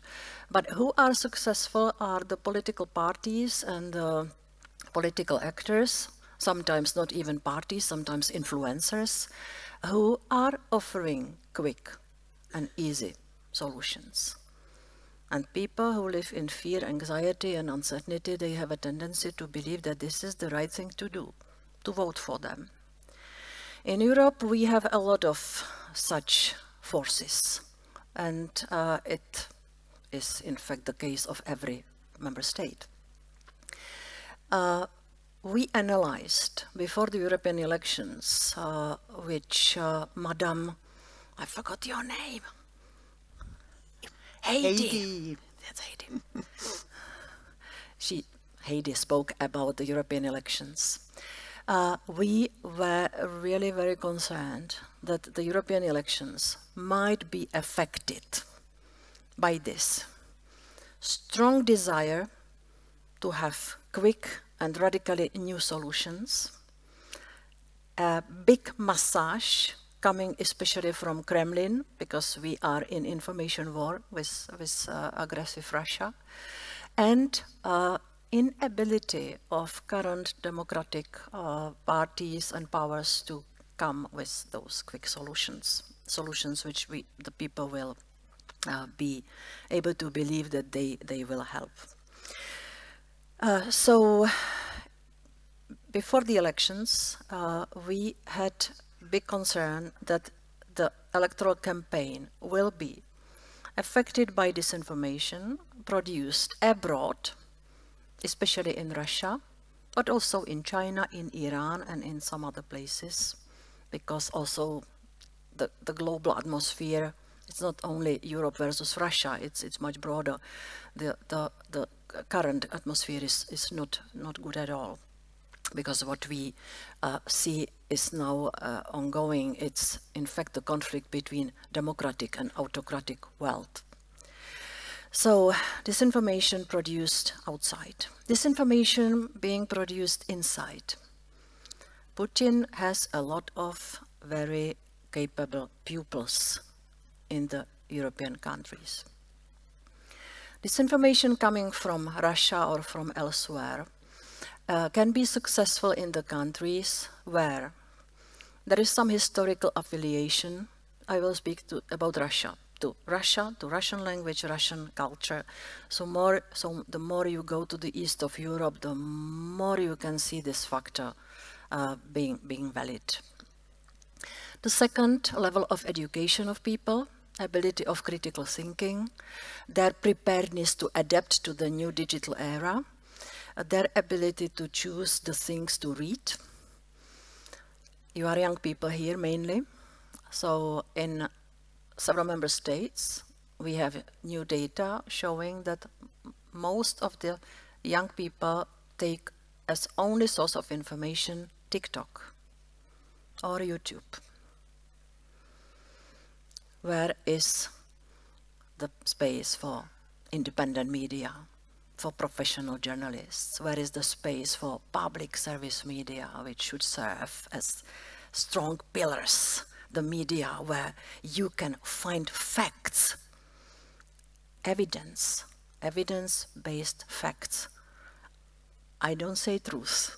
I try to avoid the word truth as a politician, because anytime a politician says something about the truth, like me, I'm always accused of, yes, Jourová, it's your truth. There are many different truths. Can I use plural for that? Yes. It depends. So I speak about evidence-based truth and data which show what the truth is. So coming back, the success of disinformation, especially from Russia, affiliation or some kind of tendency to like the culture or language, low education or limited ability to use different channels of information. The third factor for the success of disinformation is strong domestic proxy. Political parties, or individuals like some influencers who do not shy away from flying on the pro-Russian propaganda. So before the elections we knew that this might be the case, that some of the member states will be more affected by Russian-born or domestic disinformation than others. Then we had artificial intelligence as a new pupil in the classroom. I had the pleasure and privilege to be one of the negotiators of the new AI Act, which is the first ever broad legislation which is addressing the possible risks stemming from AI. And I realized that AI might be a game changer whether we will still have free and fair elections or not. Because just imagine if you cannot believe anymore what you see and what you hear. I have in mind deepfakes. And so, because the legislation, the AI Act, was still not in force before the elections, I made an agreement with the biggest 11 technological companies. Twitter was not there, or X was not there. Maybe I had agreement with all the others, that they will be labeling, watermarking the production of AI so that the people can immediately see that the gentleman speaking to you from your monitor is not the very gentleman, but it's his replacement by AI face. And last year in summer, when I asked this labeling from the technologists, so that the people understand what's fake and what's true. Why are you watching there? No, I'm misled by my assistant here. No, she was just looking to heaven. You are checking the content, whether I'm still in it. Don't get misled now by myself. So last year in summer, I asked the technologists, label it. We want the people to know what they see. And we want it before elections, because the elections should still remain the free and fair competition of real people, real images, real vision, instead of manipulation, false images, privatized public discussion, something which used to be public discussion in the bubbles. It's another story, the bubbles, but it also creates an issue before the elections. Last year in summer, the technologists were telling me, it's a good idea, but we cannot do it. My question was then, how can you develop a technology which obviously might have incredibly dangerous impact on people and society and democracy, without inventing at the same time the technology which will decrease this risk, which will detect AI production? If you tell me that your technologies can just produce AI images and texts and voices, and you are not able to detect them and to remove them, then we are in deep trouble. So last year in summer, I heard this hesitation whether it's technologically feasible to do the labeling, detection and labeling immediately. And then in, when was it? In Munich, it was in March, I think, this year, they signed the agreement that they will be labeling the deepfakes or removing deepfakes before the elections in June. So I also asked the political parties, please, in the campaign, could you refrain from using manipulative techniques? Could you refrain from producing deepfakes and ridiculing your opponents by their false images, or creating scandals about them without their real guilt? So we are now assessing, ladies and gentlemen, how the campaign looked like. I am now collecting data. We will go out with the report sometimes in mid-October, and I will see whether the political parties refrain from using manipulative techniques, or whether they could not resist and used them. So the AI, and maybe we will discuss it later in our discussion part, but AI is seen by some as the end of human beings, by others as the fantastic technology which will create new quality of life of human beings. I was in Davos. I spoke to many leaders. There were both sides, dystopic theories and absolute optimism. I think that the EU, for a good reason, stands somewhere in the middle. We try to address the risks. That's the AI Act. That's the effort regarding labeling. We have to do more to be absolutely sure that at least copyright will not be given to the AI. Copyright should remain as the right of human beings, as the brand of the real brains and hearts and creativity of people. And the second, which is maybe even more pressing, that we will never give the bots the freedom of speech. Because when you imagine how big the production of AI deepfakes and disinformation could be, how strong manipulative impact it would have on the human beings. We must never give the freedom of speech and the protection of the free speech to robots, because it will be, I think, the end of the human being's world, how we know it and how we like it. How much time do I still have? I still know a lot of other things to share. And you still have time to tell us the other things. Okay, that's what I feared. I have to look into the papers. As I said, we will do the analysis of whether the European elections have been affected and how. There is not only the threat of disinformation and AI, but also cybersecurity attacks. We had a lot of them before elections. Espionage. We had some scandals in the EU corrupting politicians from foreign sources. We have a lot of plate in the EU.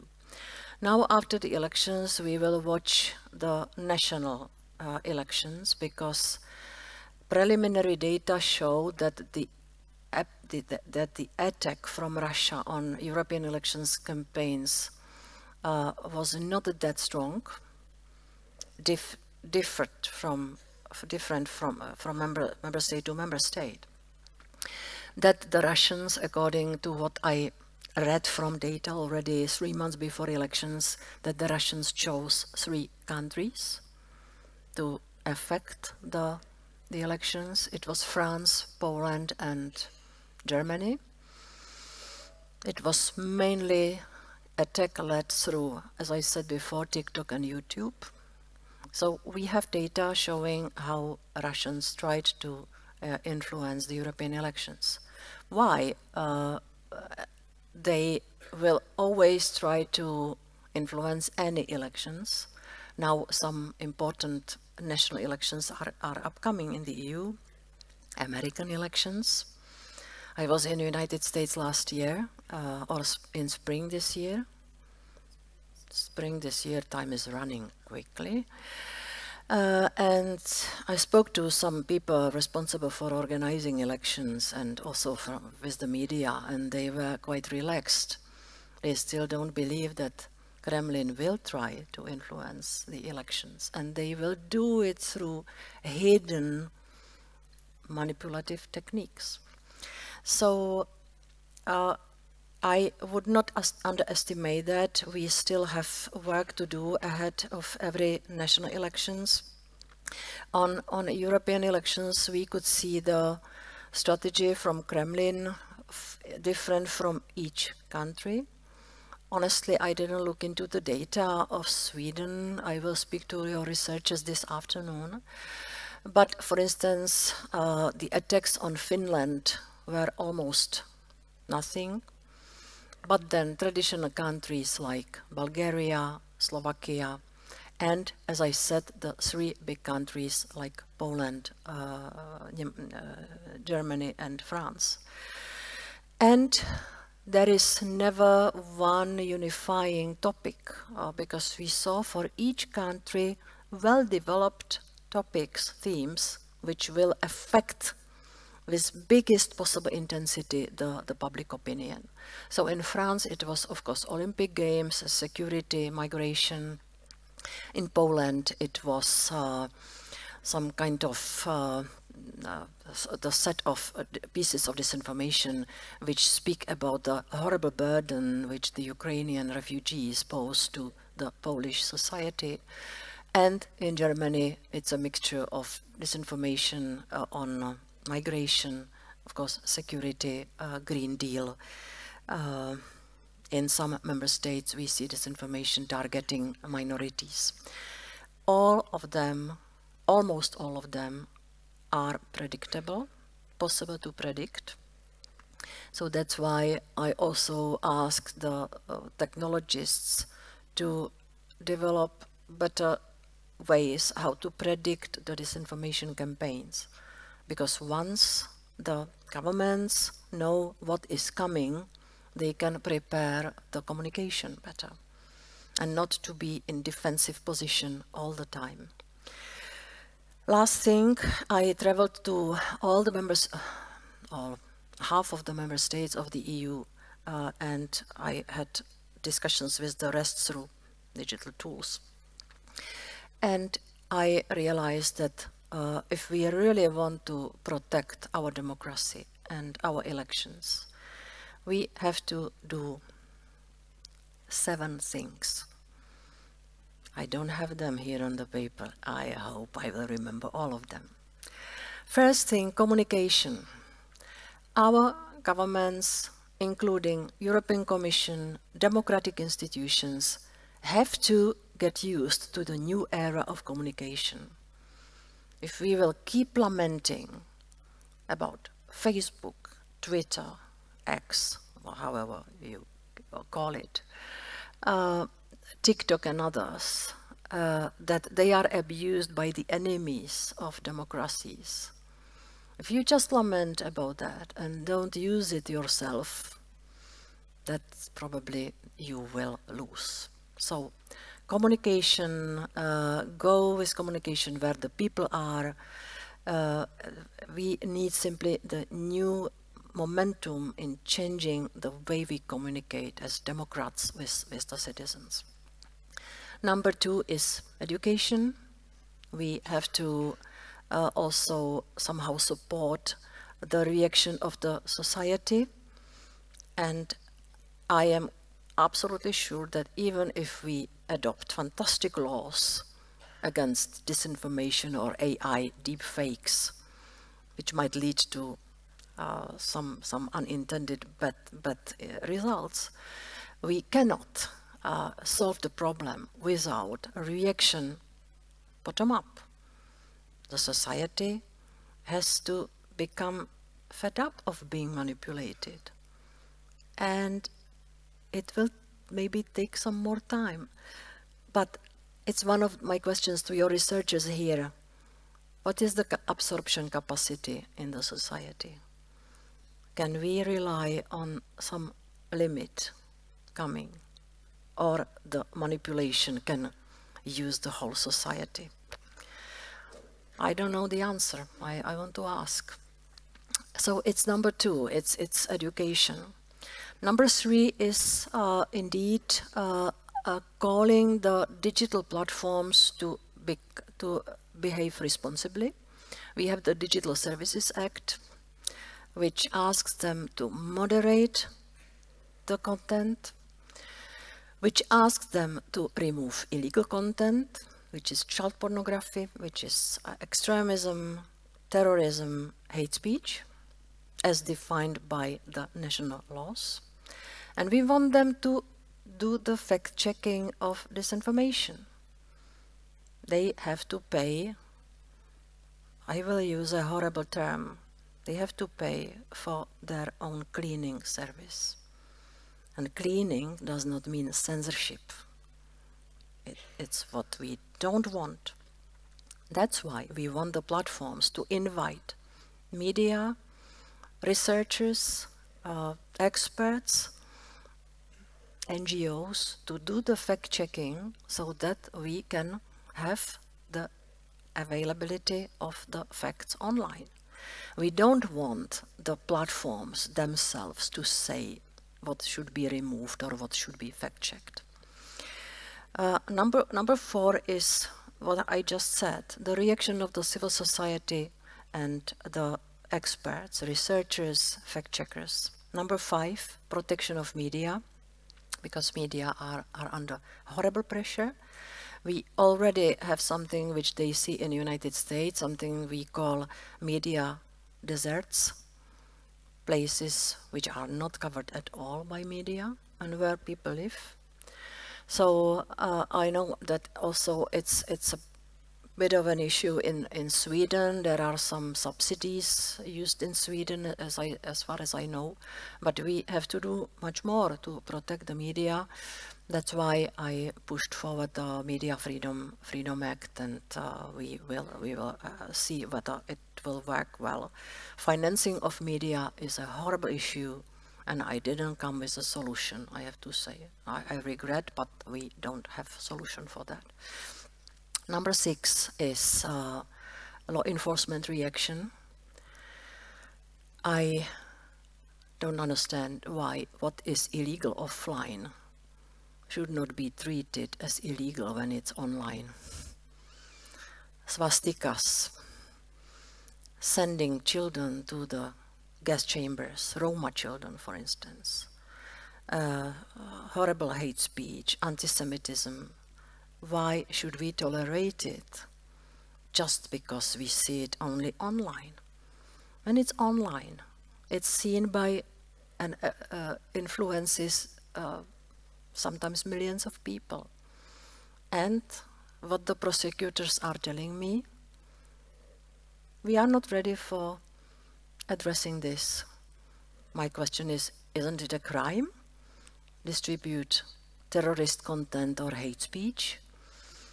Yes, it is, but it's hard to catch the perpetrators because of the anonymous status or hidden IP address and so on. We have to try better, because impunity online will lead to more crime.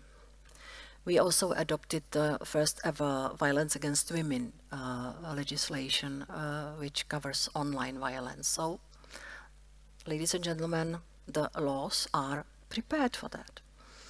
And I don't call for or on some unlimited repression. I just say we have to react when we see crime happening. Number 7, reaction on foreign interference, foreign manipulation, disinformation campaigns, cyber attacks, espionage, and so on. And it is the matter for cooperation between EU, NATO, and secret services from different levels. These are ugly things. I would love not to have to speak about them, but our society is under attack. It has its power. We see a situation changing in several member states, and if we want to protect the EU and democracy in the EU as we know it, we will have to do much more and much better. Thank you very much.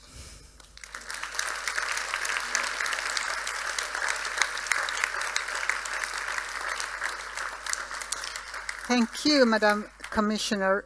And just to remind you, you can still post your questions to Menti, and I'll start with the audiences. If we look at the election in USA, the public and the people do not even care about lies and manipulation from one particular president candidate. Do we see the same tendency in the EU? Can you tell me once again the question, because I did not hear. If we look at the election in USA, the public and the people do not even care about lies and manipulation from one particular president candidate. Do we see the same tendency in EU? Ladies and gentlemen, I will not say a word about any of the candidates. We must not interfere into the elections. But in the EU, of course, Unfortunately, we see very capable politicians who want to win elections, not hesitating to use unscrupulous lies, easy to verify lies, but when they say it, the people automatically believe. Yeah, so even if you do the fact-checking and media do the job, there will always be some part of the society which will believe these so-called leaders, whatever they say. There used to be times in European politics when lying was a disqualifying factor. It's not the case anymore. And I think the person asking the question is in the room, but as I understand it, we don't even care. We know it's a lie, but it doesn't matter. Do we need to further understand the behavior and exchange of knowledge between the modern youth in order to enable productive development and restriction of AI? We don't understand the kids. Who? Do we? Do we understand the kids? Or do we need to understand them better to be able to regulate? I have 5 grandchildren. I am in the best communication with the youngest one, which is 1 year old. When they are older, it gets complicated. And the worst situation is with my 11 years old grandson, who uses his language, who is on PC almost all the time, who doesn't pay enough attention when his granny appears, and he doesn't see me often, you can imagine. No, but it's inevitable that the young people are using the new ways of communication. They are living in the world which we cannot fully understand. Should we go into their world, or like it's said here, could the involvement or more young people in the EU help manage the spread of disinformation via social media platforms? I would say we should do 2 things to make sure that the children understand about the risks which can be waiting for them online. I was in US at Stanford. I spoke to recently, and I spoke to one psychologist who said that the tricky thing with the threats coming from your PC or from your smartphone is that you do not recognize it, because the old instincts, when something is not tasty or smelly, are switched off. It's interesting. So I think that we have to cope with the new kinds of threats, or cope.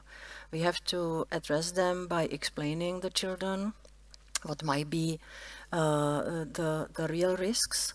And when I talk to teachers, they have a real concern that they cannot do it, because they could only do it in cooperation with the parents, and the parents either don't understand it or they don't want to do anything. And I think that here we have a big gap in what we can and what we should do, because we cannot do anything without the parents and without the teachers. Among your 7 key points to preserve democracy, you mentioned law enforcement against things like hate speech, terrorism and stuff. There are a couple of questions about this. How do you draw the line between freedom of speech and what should be criminalized? That is, where does hate begin? I do not draw any line. I, as the European legislator, The line can be found in all the member states' criminal laws. In all the member states' criminal laws, you have some articles about hate speech and hate crime against individuals and groups of citizens. It's about racism, xenophobia, anti-Semitism. Some states have special articles about hate against LGBT. Or denying the Holocaust. Denying the Holocaust. So you can find it in every member state criminal law, and you can find it in the case law of either the Supreme Courts or constitutional courts in each member state, which define where is the line, where is the division between freedom of speech and hate speech. So we are not, in our legislation, in the Digital Services Act, we are not defining it. We refer to the national legislation and to the case law, because the courts, more or less in all the member states, already said that everything is possible and allowed. Satirical, ridiculing comments, offensive comments, I don't know what else, maybe my English vocabulary is limited, but what is not allowed are the comments and words which, when it comes to online, can grow into the real world violence. But when you say this law enforcement against this, does it actually mean that you encourage law enforcement within every member state to enforce the national law? This is exactly right. what I do, yes. And I am not telling them what is hate speech. It is really a matter of national legislation, national definition. You just want them to react. Language, culture. You know, we have 24 languages. And there are different sensitive things which you can say in the languages, which can do harm to real people. So I just want them to do their job.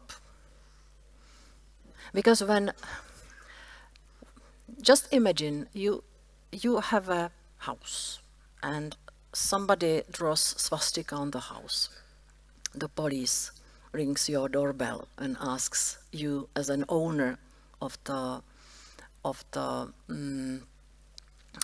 house to remove it. It's immediate reaction of the police. How many people pass by such house? 10, 20, 100, 1,000. But online, we speak about millions who see some dangerous content. So you mean that my site online, my comment, my post is to be compared with my house and reacted upon accordingly? Yeah, partly yes, because with the comparison with the picture on the house, I used more to explain what is the role of the social media, Facebook and others, because several years ago I still heard from them, we are just technological means. We don't have anything in common with the content. And we explained to them in Europe that no, you are co-responsible for what content we can see in your platform. So I use the comparison with the house more to illustrate that also they have the house and they have to put things in order, but not at the expense of the freedom of speech. I have to stress again, there is a line, there is the national legislation. Also, there is a very rich case law from given by the national courts that the politicians, for instance, have to stand more of hate speech than the normal citizens. Is there a risk we are undermining rule of law and our freedoms when we are tasking the tech companies to decide what's hate speech versus freedom of speech instead of the police and justice system? We just spoke about it. Yeah. We never wanted them to be the ultima ratio power. Yeah, it is for the courts, but it's also, as for disinformation, it's also for the media and fact checkers. And I never wanted Mr. Zuckerberg or Mr. Musk to be the arbiters of the truth. It would be as dangerous as if Mr. Trump or Mr. Macron are the ultimate arbiters of the truth. Nobody should have such power. Nobody. Got it. You know, I work as a journalist, and I use AI in my job. I know that it's not always truthful, it's not always accurate, but it's very, very helpful. What about the Commission? Do you use AI in your everyday I think work? you ask when we will be replaced by AI. When will you in the Commission be replaced by AI? No, kidding. But do you use it? Is it a helpful tool for you, or is it somehow forbidden or restricted? No. I think we use it for translation and for translations and many administrative things. But I think that we will see more of it because, for instance, there is a promise that we will decrease the administrative burdens and we will remove from the current legislation the things which are not necessary and which are burdening the companies and so on. And in my view, it will be done by means of AI to do this screening. So this is just an example. No, the commissioners have to be still real people. The EU's directives in AI and information security and cybersecurity, etc., are in many ways good, but how will this go with the need of EU to be more innovative while many see it being a hindrance? It's said that EU is good when it takes the regulating, when the other ones invent. Well, that's why I mentioned the necessary to do the scrutiny of unnecessary burdens, which could be done by AI. We try to balance it, to invest in innovations. Also in AI, we are creating the data hubs and the access for the SMEs, for the startups, but we are also supporting centers of excellence. Digital Euro program and Horizon are very heavily used now for this kind of innovations. And this is indeed one of the troubles of the current European Union, that we don't see such innovations which would push us up with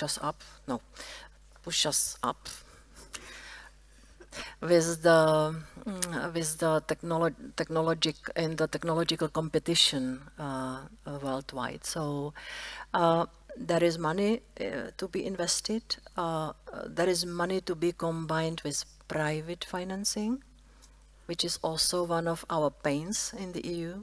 That the private sector is not so much willing to invest so much. When I say so much, for instance, like in the United States. So Mr. Draghi's report speaks clearly about that we have to unblock innovations. At the same time, I don't think that the AI Act will have effect on hindering innovations, because in the AI Act we don't say anything else than creating the three categories of AI technologies. Those which can be developed easily, go for it, develop, innovate.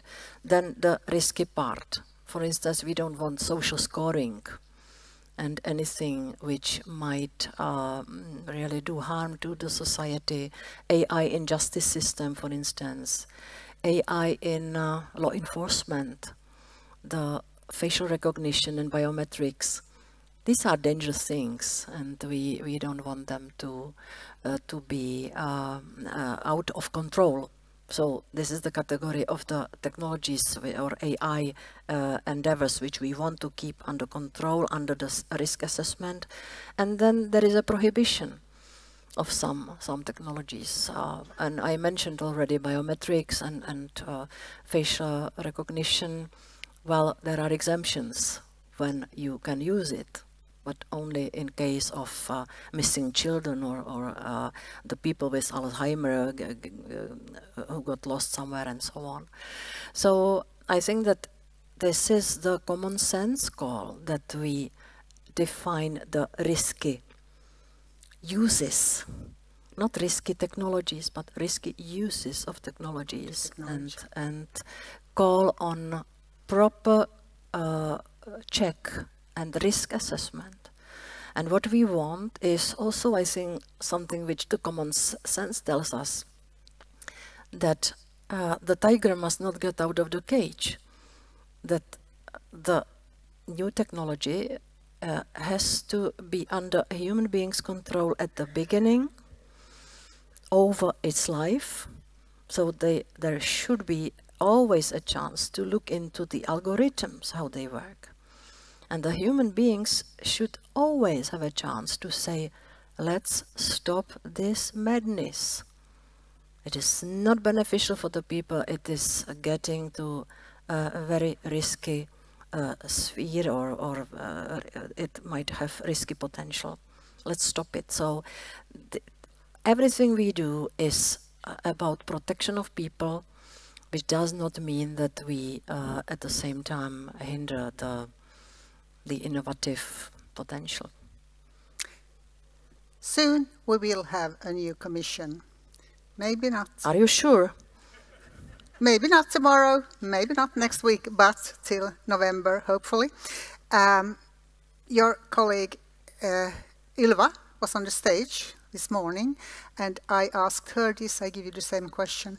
What's your best advice for a new commissioner to get the job done? First of all, I like Ylva a lot. I was consulting with her already when she was the minister, so we knew each other before she came. I don't know, what did she tell you? She said that one should be very open-minded and should try to look, maybe somebody remembers it better, you should try to place yourself in the position looking from any other country, not only as a Swede looking on Europe, but yes, by trying to go into Czechia and to Germany and watch things from there. Yeah, that's what I sometimes say, that you simply have to take on or put on the European shoes instead of the national ones. I would have two advices, but it's stemming from my portfolio. I realized at some moment that I have to resign on the desire to be popular. I needed to be principled. Yeah, so because you know when that's good advice for many of us. Yeah, but the second thing, and this is what I call that we should have to maybe more Socrates moments. I know that I don't know, and especially in the fields we spoke about, the technologies which should serve the people and not vice versa. The politicians should be more humbled and realize that we don't understand it fully, and really listen to not what the technologists are saying, but what the researchers are saying. To work more in the triangle: politics, technologies and research, because it might be a dangerous path for people if the politicians will not try to understand the trends and the benefits and the risks, because there might be a lot of things damaged in this field. That sounds like good advice. A warm thank you, Věra Jourová. Thank you. Thank you for coming. Thank you, Heidi. Now I remember your name. Thank you.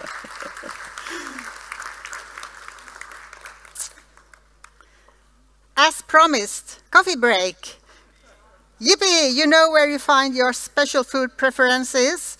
And the program starts at 2:30 with, in the concert hall, new European Parliament and Commission on security, defense and foreign policy, and in the amphi, ready for expansion, preparing EU for new members. Please be back at past.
Right, I think we can start our procedures. Welcome to this session, everybody. My name is Erik von Pistelkors. I'm the Deputy Head of Representation at the Commission office in Stockholm.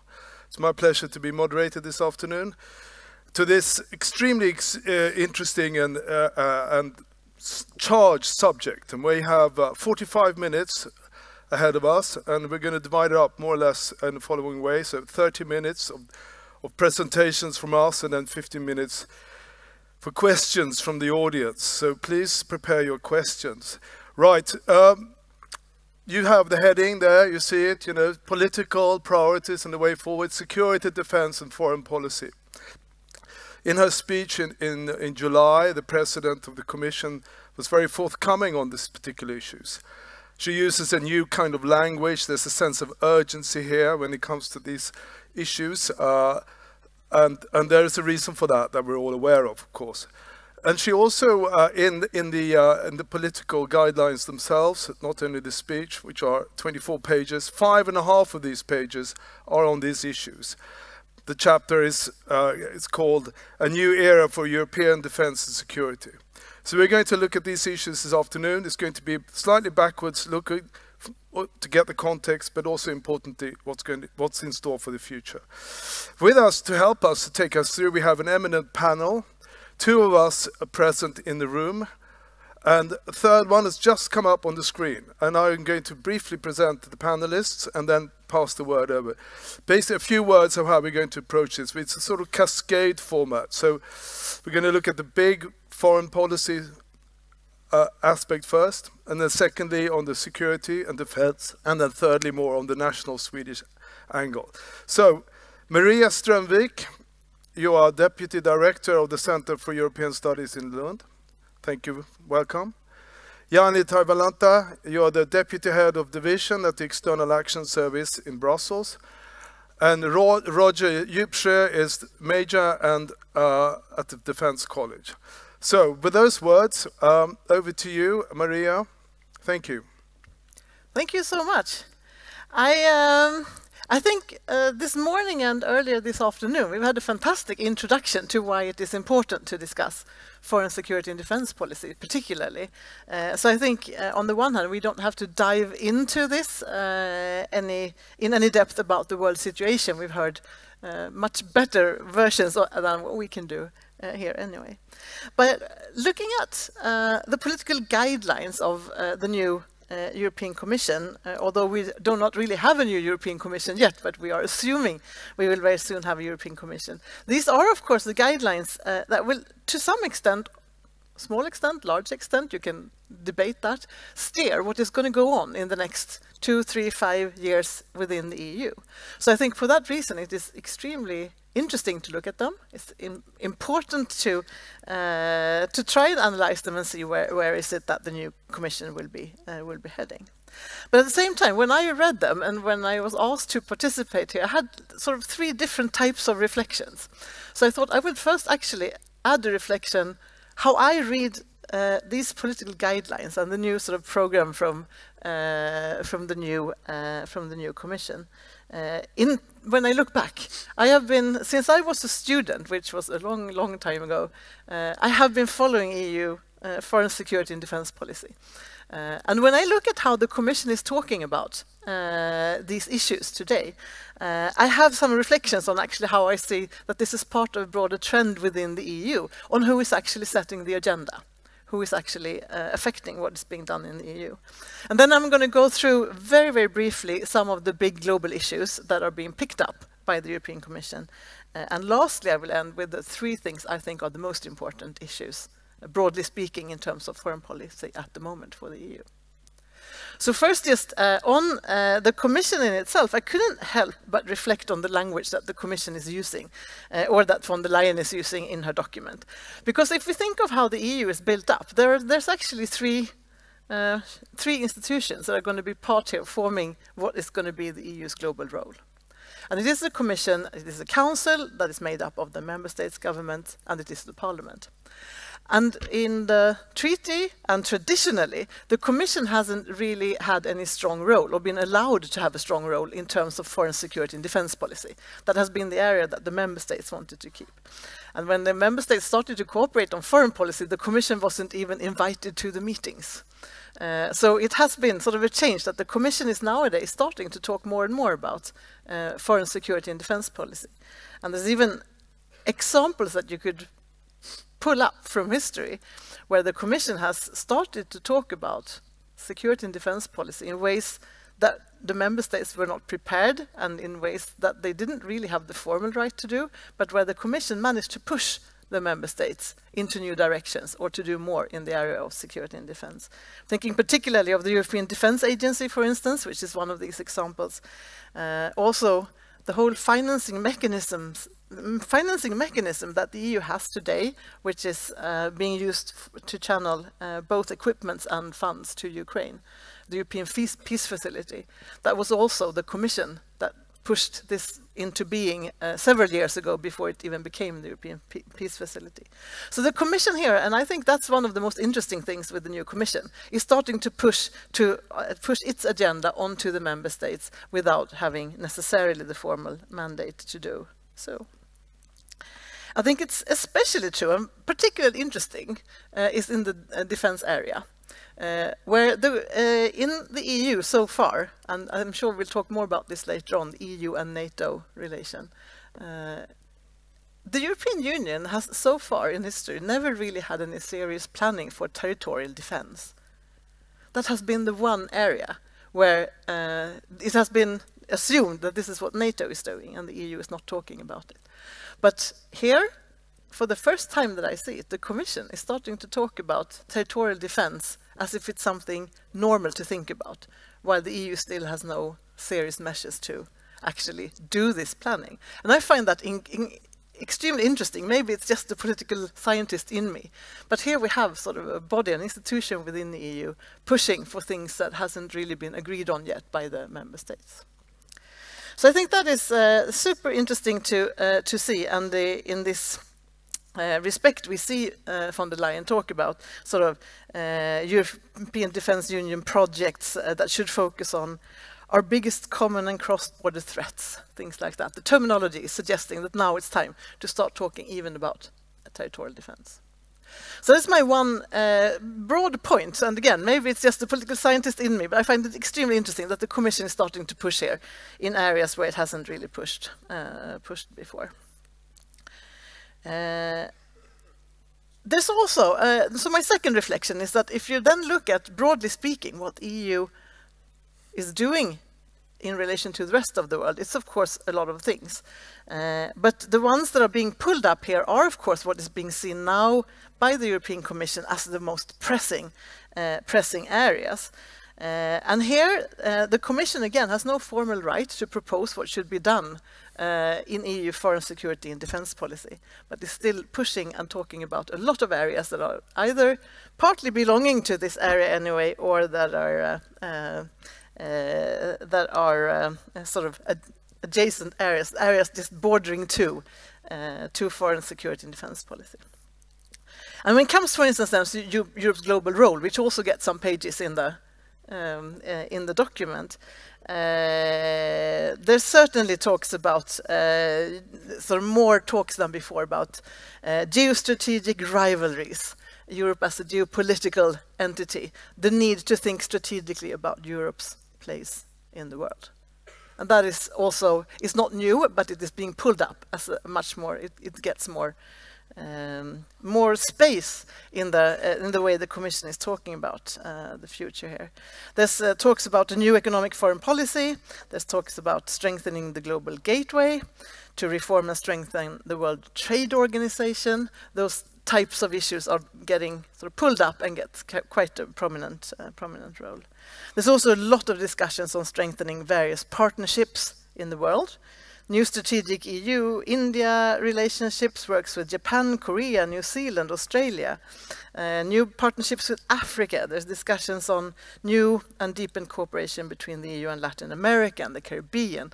All those global outlooks are certainly coming in here, but also a number of areas where foreign policy is bordering to what is being done internally in the EU when it comes to, for instance, organized crime, counter-terrorism, how to also move forward on the Pact on Migration and Asylum, EU visa policy strategy.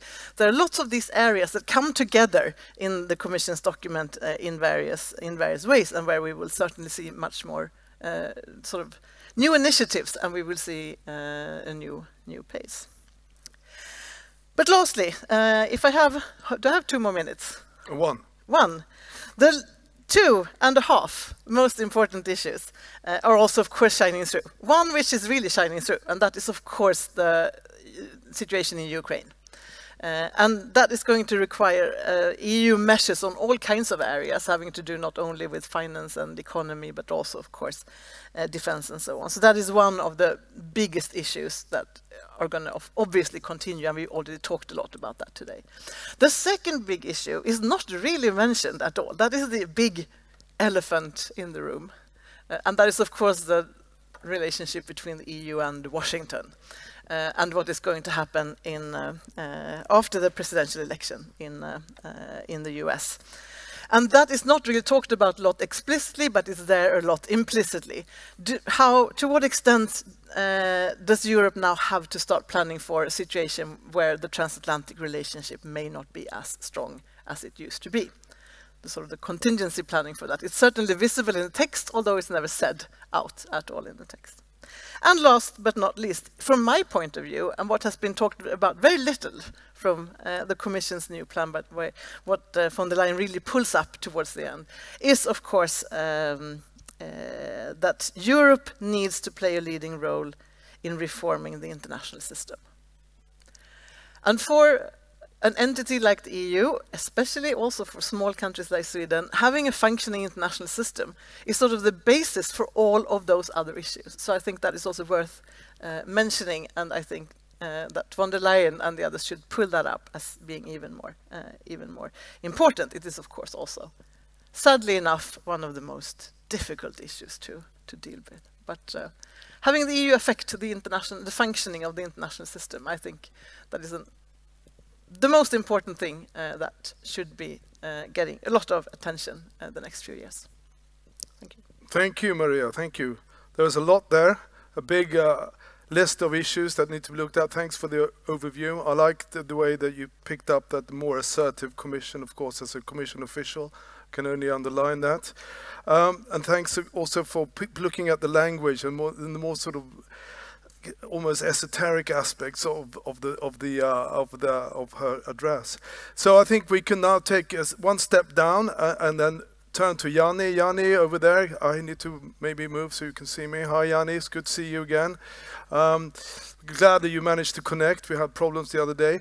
Yanni, you're at the heart of issues in Brussels. You're at the External Action Service. You have served in various capacities. I think you're very well placed to give us a bit more of a view on the common security and defense aspects. I mean, Maria was talking about them as part of her list of issues that the Commission and the EU needs to look at. But more specifically on that, again, also I think important just to take a few steps back to the previous mandate and then look forward to the new one. So over to you, Yanni. Thanks. Thank you so much, Eric. Thank you, Maria, Roger, for joining me in this panel. Hi to all the participants, of course, whom I don't see on screen, but I hope you see me very well, and I hope that my sort of audio also works. Indeed, thanks for having me. It's a real honor and pleasure to speak before you in this session where we are reflecting indeed on political priorities and the way forward. With regard to security, defense and foreign policy. This is, of course, an interesting point in time to do so, given the ongoing institutional transition here in Brussels, whose length we still don't know, actually. Of course, we are hoping it will be as short as possible, but to be seen.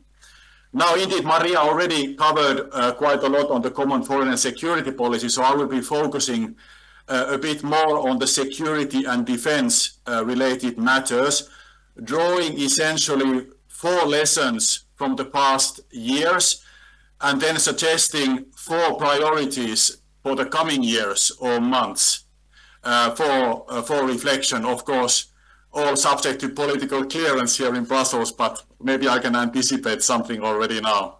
So first, let's go to some lessons from the past years.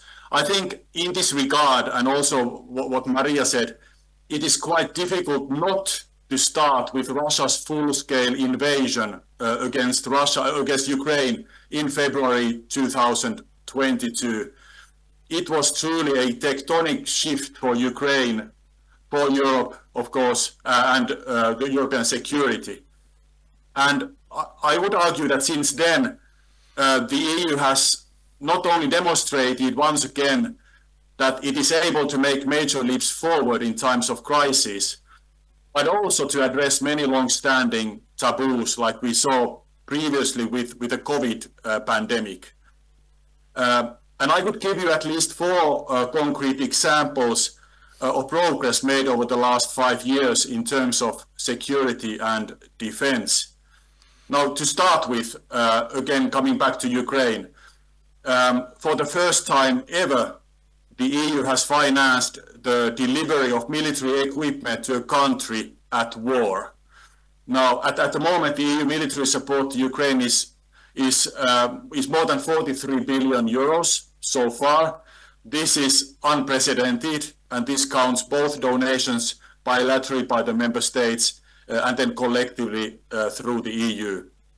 So indeed, the European Peace Facility has been a game changer, one could argue. It has incentivized member states to give more equipment to Ukraine in exchange for reimbursements. And with this European Peace Facility, the EU has shown political and financial solidarity, of course. Now we are going even further now by using the windfall profits stemming from Russia's frozen assets and immobilized assets, and this to procure directly military equipment for Ukraine. Now, if somebody had told me 5 years ago that this all is happening, I wouldn't have probably myself believed in that. I don't know whether Maria, Roger, you would have believed that, but we can discuss it later. And almost 2 years ago, the EU also launched the largest military training mission in its history to train the Ukrainian army. So around 60,000 have been trained so far. 15,000 more will be trained by the end of the coming winter. So we are talking about substantial numbers here. Now, second example of recent progress made is how the EU has boosted support for its own defense industry. Now, in practice, EU budget has moved from financing only research and development projects to incentivizing member states to jointly procure military equipment. We also encourage companies to produce more and quicker ammunition and missiles. Again, something that was perhaps unthinkable before Russia's war of aggression against Ukraine. A third example of progress is the adoption of the so-called strategic compass immediately after Russia's invasion of Ukraine in March 2022. This strategic compass gives the EU and its member states a roadmap for all dimensions of the EU security and defense agenda. And the fourth example I would like to raise here now is the launch of further 9 EU missions and operations, often rapidly and with a larger footprint than before. For example, the mission to Armenia was deployed in only 3 weeks to monitor the internationally recognized border between Armenia and Azerbaijan.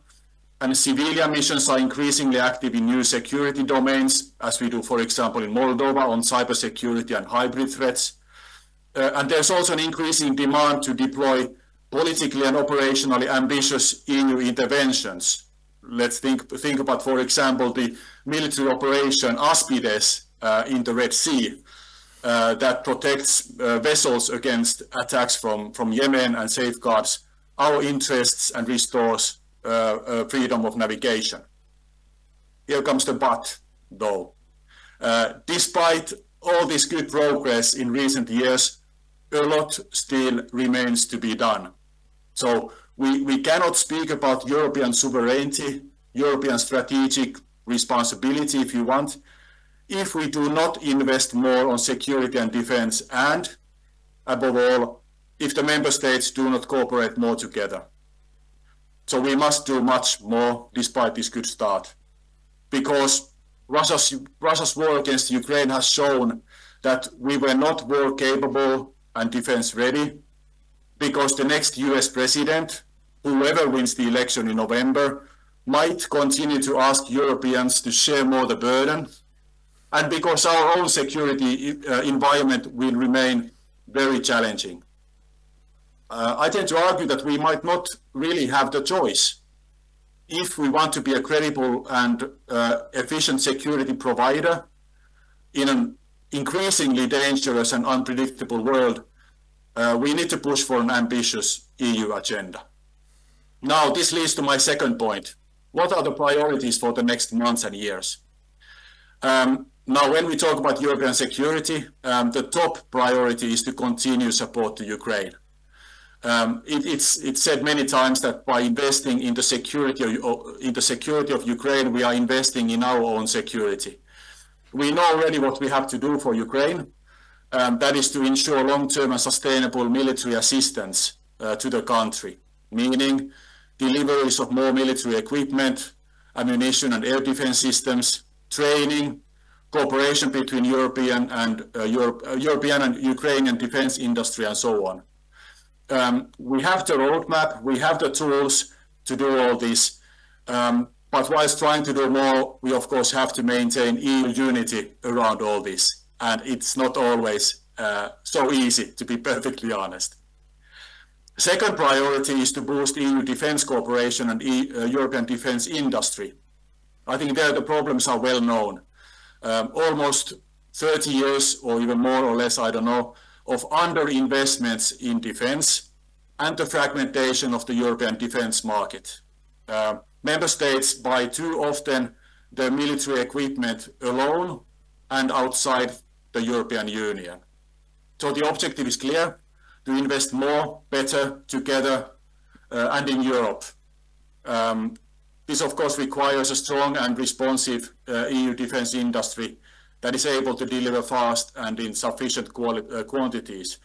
For that, the proposals are already on the table on the European Defense Industrial Strategy and program, so we have to work on those.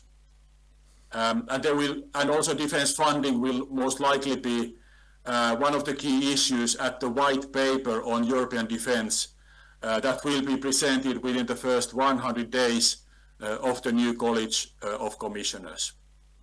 We also need to develop a strategy to help EU prepare against all crises based on a whole of society approach. So we have the former president of Finland, Sauli Niinistö, working on a report that will lay the groundwork for a preparedness union strategy.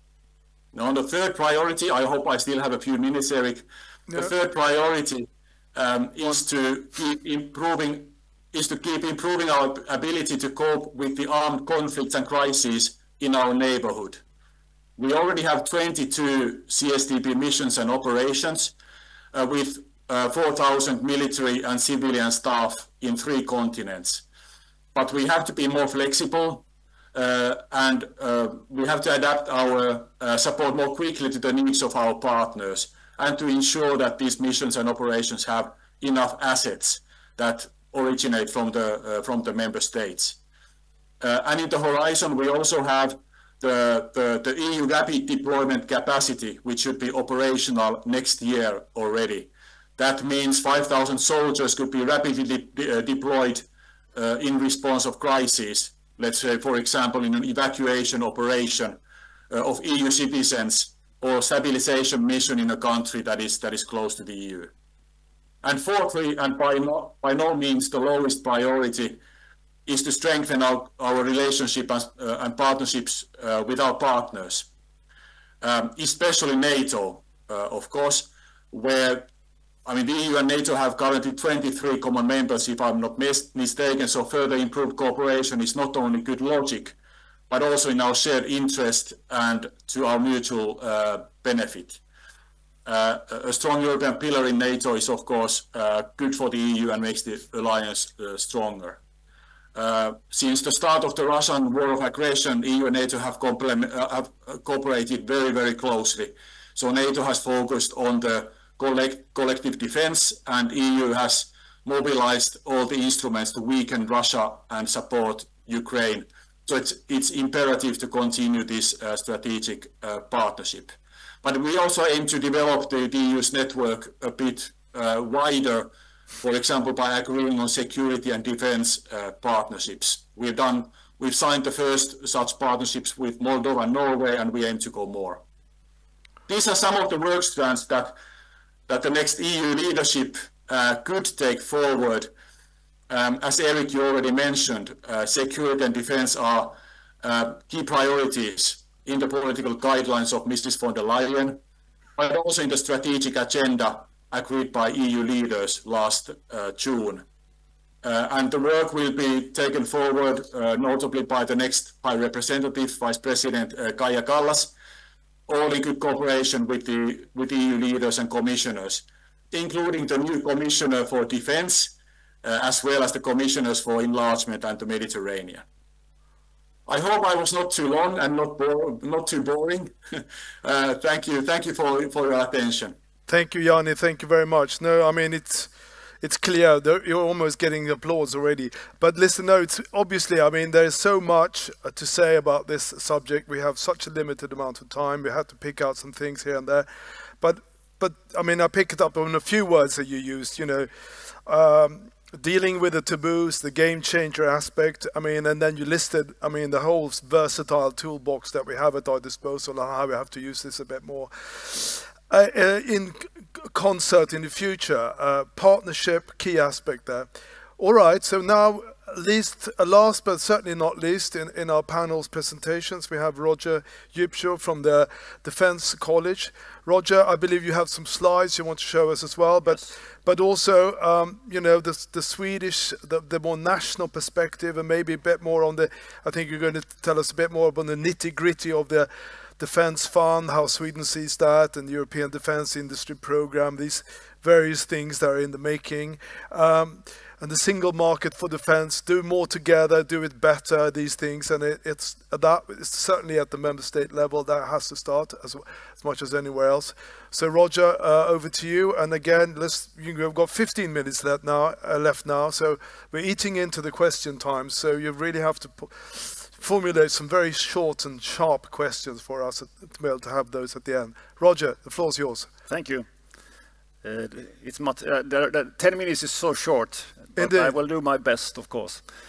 After 200 years of peace, Sweden is now in a kind of wartime. We together, of course, with the whole Europe, Western Europe, with this ongoing hybrid warfare that we have been talking about, and of course since then this full-scale invasion of Ukraine. As a result of all this, Sweden and Finland have joined NATO, and the cooperation between NATO that have been mentioned and EU is ongoing all the time. The military comparability to NATO for Swedish forces and Finnish forces are ongoing, and of course the whole total defense preparation is ongoing all the time just now. And we do it as fast as possible, but sometimes we think it's going too slow.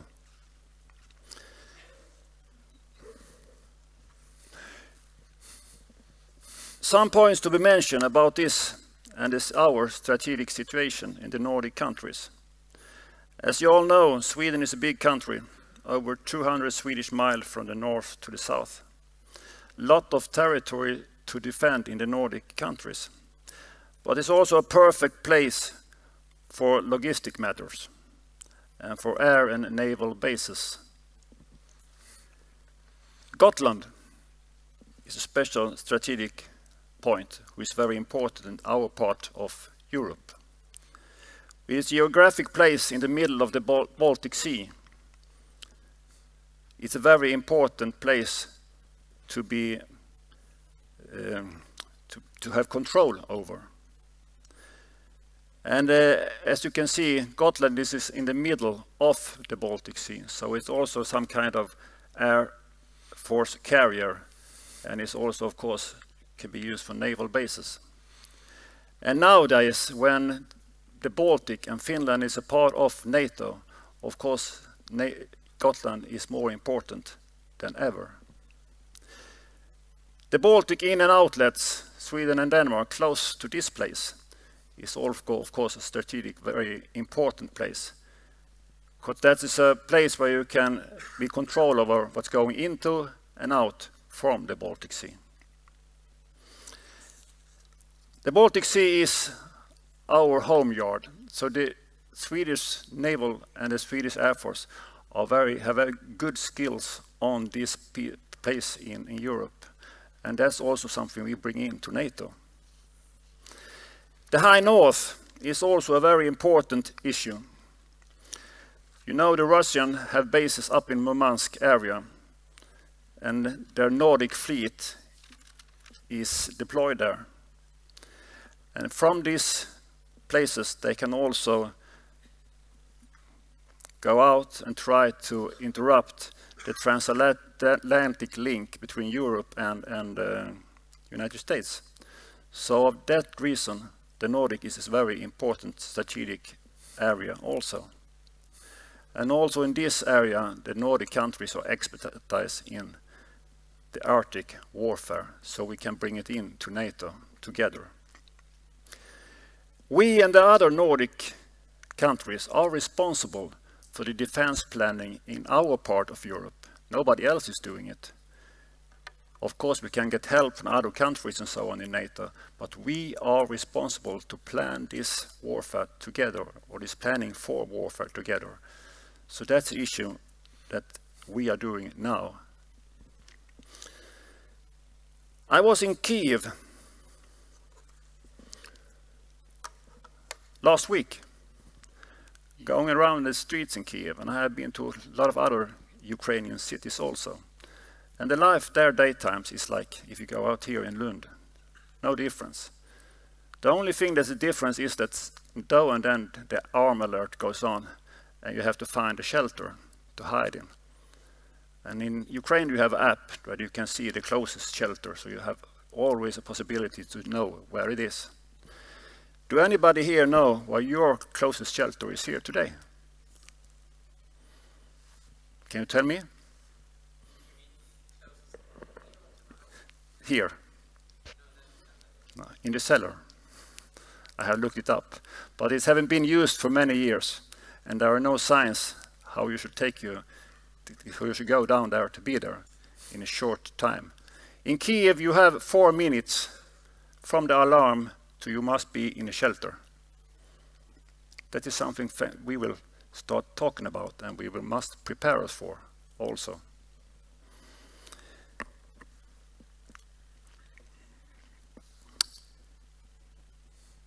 The perfect target for Russia these days could be an event like this. Young students and decision makers, perfect for a strike. Europe must do its homework and learn from Ukraine, as the speaker before me said. Go on building up our total defense and be resilient, very important, and we are doing it every day, together with all the countries in EU. Scale up the defense industry in close cooperation with both EU and NATO, of course. And also prepare to make it work during wartime. Industries is one of the most hot targets ever. Both now when we have a hybrid warfare, but also when it came to war. Of course, if you can damage the industry, you are damaged the possibility to defend yourself. And as you know, Sweden has a great defense industry. Science work. In Ukraine today, the companies and the armed forces are working very close. The companies can try inventions on the battlefield and then take it back to the industry again make some changes, and out to the battlefield again. That kind of connection between the armed forces and the industry, we must train that during peacetime in our countries also. Close cooperation. Especially in cyber and electronic warfare today, because that's something Russia is really good at. A better air defense. The biggest threats from Russia comes by the sky. Building up European Defence Fund is important to the foundation of all this science and work we have to do. And Ukraine is giving us the time just now.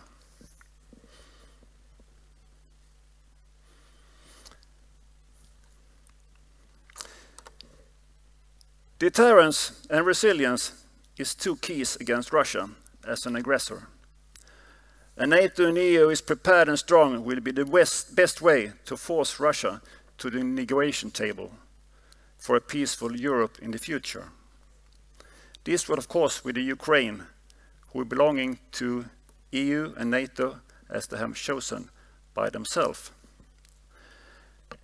The last thing I will show now is a little short movie about resilience and endurance. This picture I was taken down in the south of Ukraine in the Swedish village. It was some Swedish who was forced to leave Estonia in the 1700th century, and they was forced to walk down to the south of Ukraine. Many of them died, and they started a village down there. And a lot of them died. And during that time, for close to 300 years, they are still a community, and they can still speak some Swedish. And maybe you can listen to what they are singing. Oh, no. Can you help me start it?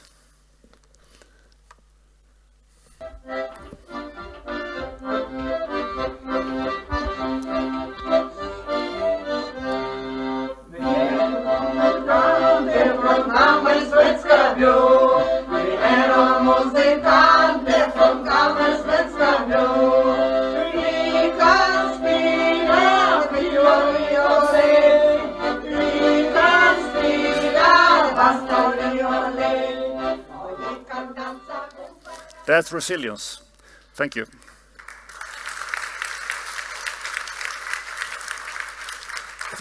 Thank you, Roger. Thank you for that, especially the last bit. I hope they're teaching some younger people the same song so it can continue. Thanks for turning up in uniform also. I think that sends an important signal to all of us. And thanks also for that colorful map. Although I was wondering why it was all in German, but never mind. Anyway, listen, I think somewhere there's supposed to be, this is where the questions arrive, is it? Elon Musk, that was an old question. Anybody, any ideas how this thing works? Could you help me? I'm useless at this. Nobody had told me beforehand. I'm a paper person. There we go. No? Mentimeter, that says something. Let's press and press. Oh. Here we have. How are you going to deal with Russia in later stages if they win the war? Very good question, central question. Who'd like to pick up that one? Maybe Roger, you're the man in uniform. How are we going to do with that part? And then, I mean, you can all answer it if you want. Yes. Yeah. You can compare it to a Cold War again. Okay. I think we are going backwards in time, and we are inventing the Cold War again. The situation have been like this before if you look into history. So I will feel that it will be more or less the same thing. Okay, all right, thanks. Okay, well maybe we'll carry on with the questions because they're some of them are more relevant for certain of you than others. So how can the EU strategically and effectively influence and manage the narrative about what is and what is not characterized as a societal security issue / threat? For example, refugees versus extremist groups. Not an easy one. Maria. Yeah, I think we would need 2 hours for that as a minimum. Okay. I'm not sure I have a good answer, but what I can say is again that if we, starting where I started, that if we look at the way the European institutions are talking about these things, that's also where we can start having an influence on it. When we ask our politicians, what is it that you want to do? So when we elect our politicians, we can at least start having a little bit of opinion on it and maybe even a little bit of influence on it. Okay. In the best of worlds. All right, here's another question about theatre, which is not as apparent. It's about the Middle East. How can the EU cooperate together for a ceasefire in the Middle East? Yanni, maybe you... I do my fair burden sharing in terms of answering the questions as well. In fact, the EU is already doing quite a lot in the Middle East, notwithstanding what you read in the news in terms of the divisions in positions between the member states, for example. We are working closely, for example, with the Arab countries in terms of to call for humanitarian pauses, to have a sustainable ceasefire and to release the hostages. And we are the main supporter, for example, for the Palestinian Authority. I think this issue remains there. We are now approaching the first anniversary of the attack by Hamas. This issue will stay there for the next mandate. I mentioned, or maybe it was not mentioned yet, this EU Middle East strategy that is in the political guidelines. That is in the pipeline. The preparations will start probably soon on that one. So the EU is active there in order also to contain the crisis, because there is a risk of regional spillover from a purely Israel-Hamas conflict to include Iran and many other countries. So yeah, this remains for us for some time to come. So I'm not very optimistic personally, but work is continuous being done on that. Thank you, Yanni. Yeah, we've got a few more questions here. There's one specific one to Roger. I don't think we're going to be able to handle all the questions in the remaining 90 seconds. But anyway, what military systems like drones, planes or naval vessels do you think are most important for Sweden and the rest of Europe to develop and secure for our future defense? This links to, better procurement, etc. These things. Drones and planes, what military systems are best? Best, I don't know really, but I think in short time, like I said in my speech, the Air Force or the air protection is the most important one, because just now the only thing Russia can more or less be effective on charging other countries than Ukraine is by air missiles, both ballistic missiles and other missiles like that. In the longer term, of course, we have to build up strongness in every part of our military forces. I cannot mention directly one, but if you look forward, the science must be better on working in the domains, space domain and so on, because the future is in the space. We are so vulnerable about our connections, data links and so on, so that could be the next step for the warfare, and that must be a part of that. We will keep up tempo and be before Russia. Okay, thank you, Roger. I think we're going to have to end there. It's 15:15. There's a few more questions here. I don't know what the organizers are telling me about the possibility to go over time, but I've been told to be very economical with that. So listen, thanks a lot. I mean, as you heard, this is a tremendously important, interesting subject. We could be here for 3 days and still not, end up with everything said. But a big round of applause for our panel. Thank you. And there are some goodies as well for the panel participants. We're going to have to send your one down by post, Yanni, I'm afraid. So that these are supposed to be distributed. So thanks to you both for that. Well,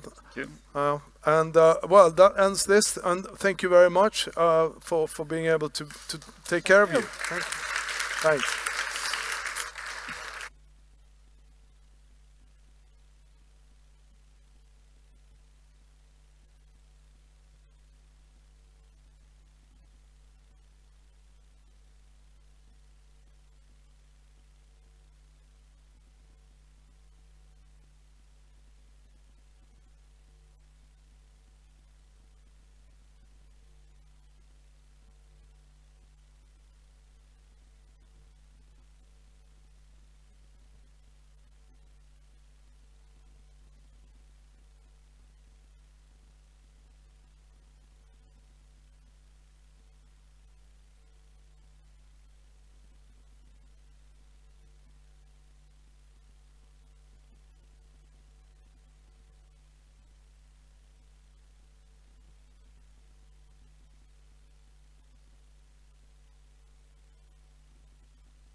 Ladies and gentlemen, please take your seats. This was a very, very short, brief pause, so we will continue now. The Hungarian presidency is ending by New Year and Poland will take over. And next in turn in these interesting times, we've been talking about the interesting times, geopolitical uncertainty, is Denmark.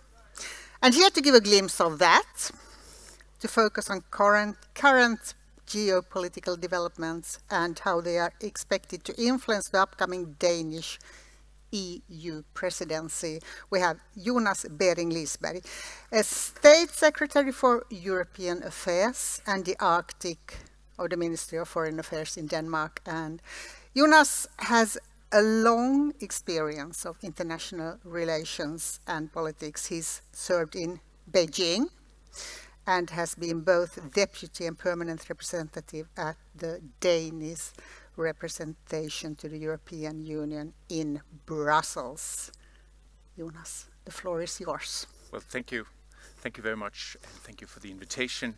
It's great to be here. I haven't been to the EU Days in Lund before, but I will tell my European Affairs Minister about it, and she will likely want me to copy it somewhere in Denmark, or at least something along those lines, because I think bringing the EU closer to our societies, whether it's businesses or civil society, students or just regular voters, taxpayers and citizens, is key. And what better occasion than a presidency of the European Union, the Council of the European Union, to do so. And that's certainly part of our thinking in preparing for the presidency around 10 months from now of the Council. But I will also address perhaps a little bit broader issues in our preparations and thinking about the presidency, the context, the political agenda, and our approach to a presidency from a political perspective. Because it's not the first time that we've had the honor and privilege and great responsibility of presiding in the Council of the European Union. In fact, it's the 8th time. So with that, I guess, follows a bit of expectations, at least on our own part, to ourselves to once again do so in a way that brings the EU forward, and makes all member states, all institutions, the Parliament and the Commission, and other partners also outside the EU, confident that we have done our best in our most honest and transparent way to accommodate and find common ground, but also insisting that we must close urgent files and not waste opportunities, because that, I think, is what a presidency about, making sure that the EU, at least the Council of the European Union, doesn't waste opportunities to actually move forward.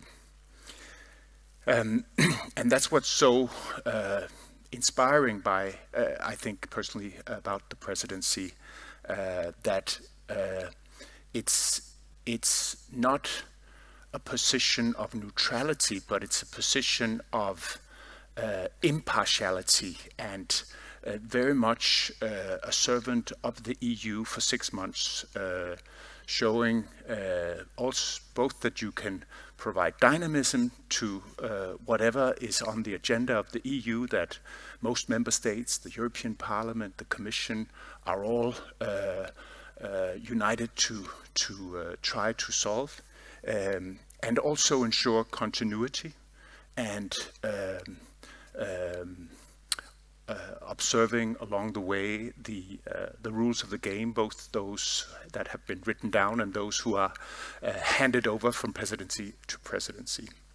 And if you manage to do that well, I think the member state in charge will not only be able to relearn and learn a lot, young officials, but also politicians and other parts of society.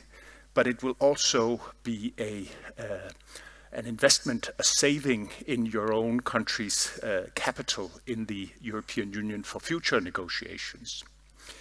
So that's very much the spirit of our Danish presidency preparations, the honest broker. Now, what are we facing and how much can we say now 10 months ahead?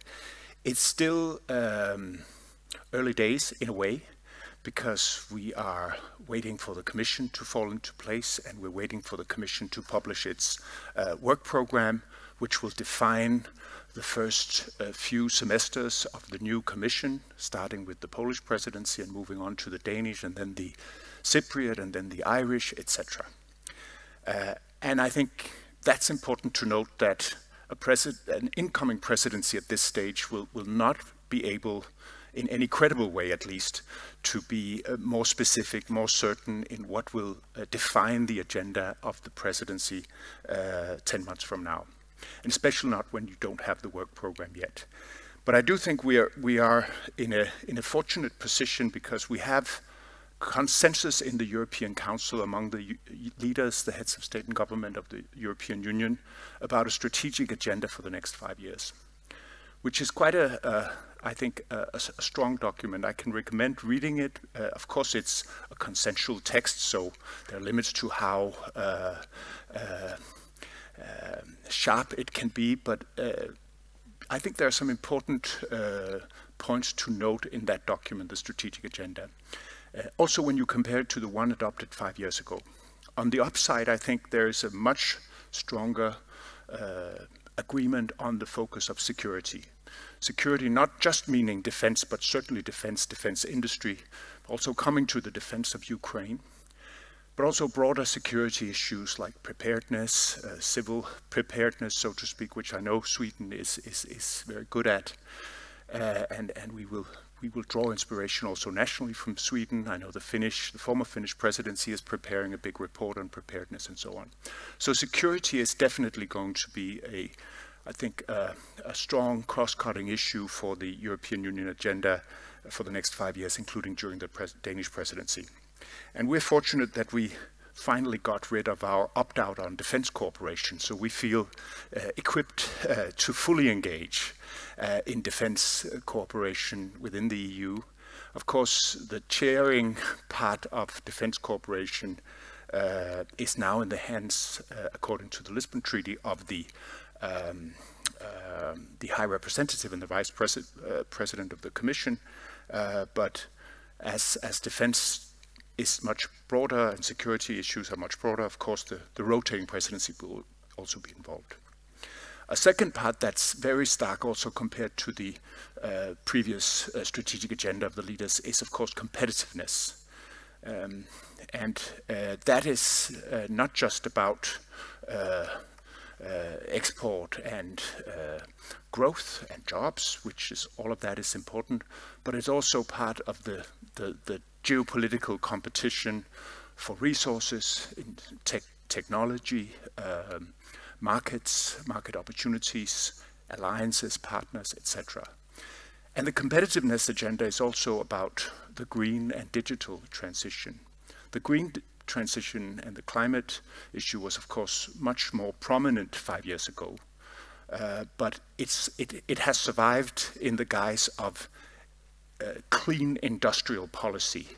And I think for Denmark it will be important, as it was for Sweden during the Swedish presidency, who had the good fortune and thanks to its hard efforts to conclude on the Fit for 55 package of climate and green transition policies.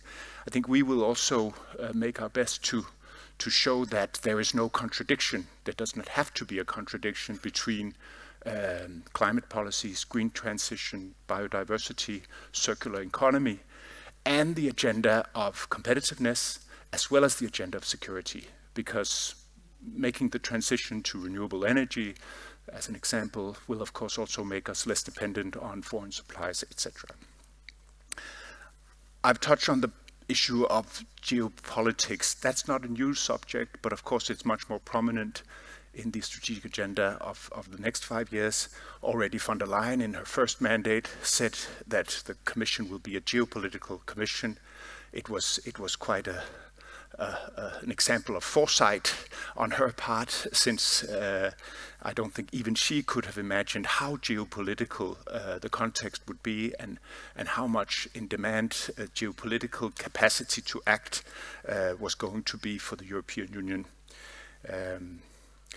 Now, we are also, of course, basing ourselves and our preparations on the guidelines of von der Leyen, and she was approved, as you all know, by I think a fairly strong majority. Nothing was certain, but it turned out in the end that she got a very, I think, a broad support from the center of the European Parliament, including the Greens. That was not the case before. So I think that program is also an indication of where we're heading for the next 5 years. And I think as a presidency, an incoming presidency, we're very conscious that it's very much the built-in agenda that we take over responsibility for that. It's also a responsibility where you have to be aware that unforeseen events could very well override your preparation. I think it was Eisenhower who said that plans are useless, but planning is indispensable. And I guess we're in that phase where we are doing the planning, but we are conscious that plans that we make now could be overtaken by events. Previous presidencies have seen that, and we could very well face that.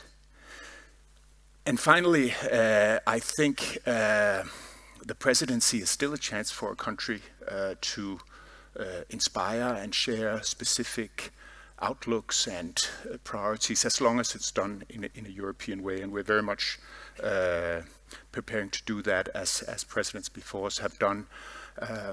Unfortunately, the current presidency is I don't think, fully following that approach. But I think it's all the more important that the future presidencies will do so. And I think in our trio with Poland and Cyprus, that's very much the spirit. It's a pleasure to work with also Polish colleagues who have turned around, in some respects, 180 degrees on their view of the European Union, including on rule of law issues, which were very difficult beforehand. But of course, Poland is different from Denmark, different from Cyprus, we're all different. They still have climate policies and budget priorities and agricultural policies that we might not agree with nationally. But we, I think, are in excellent cooperation to deliver together, but also individually, this honest broker role. Now, to be a little more specific, what could be on the agenda for the Danish presidency?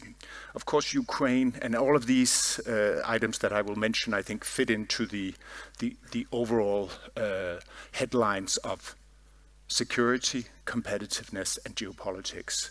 Ukraine is of course, in so many aspects, a key topic, also for the rotating presidency, not just for the leaders, not just for the foreign ministers, but also for the European affairs ministers in terms of enlargement, for instance. I know you've discussed that recently, in terms of preparing not just the candidate countries and helping them adopt the reforms, and also sometimes with tough love, inspiring them or putting pressure on them to take difficult decisions, but also inspiring ourselves to take the necessary decisions so that we're able to welcome also large or big countries like Ukraine with 40 million people at war, with an economy that is much more challenged than any previous candidate country's economy has been.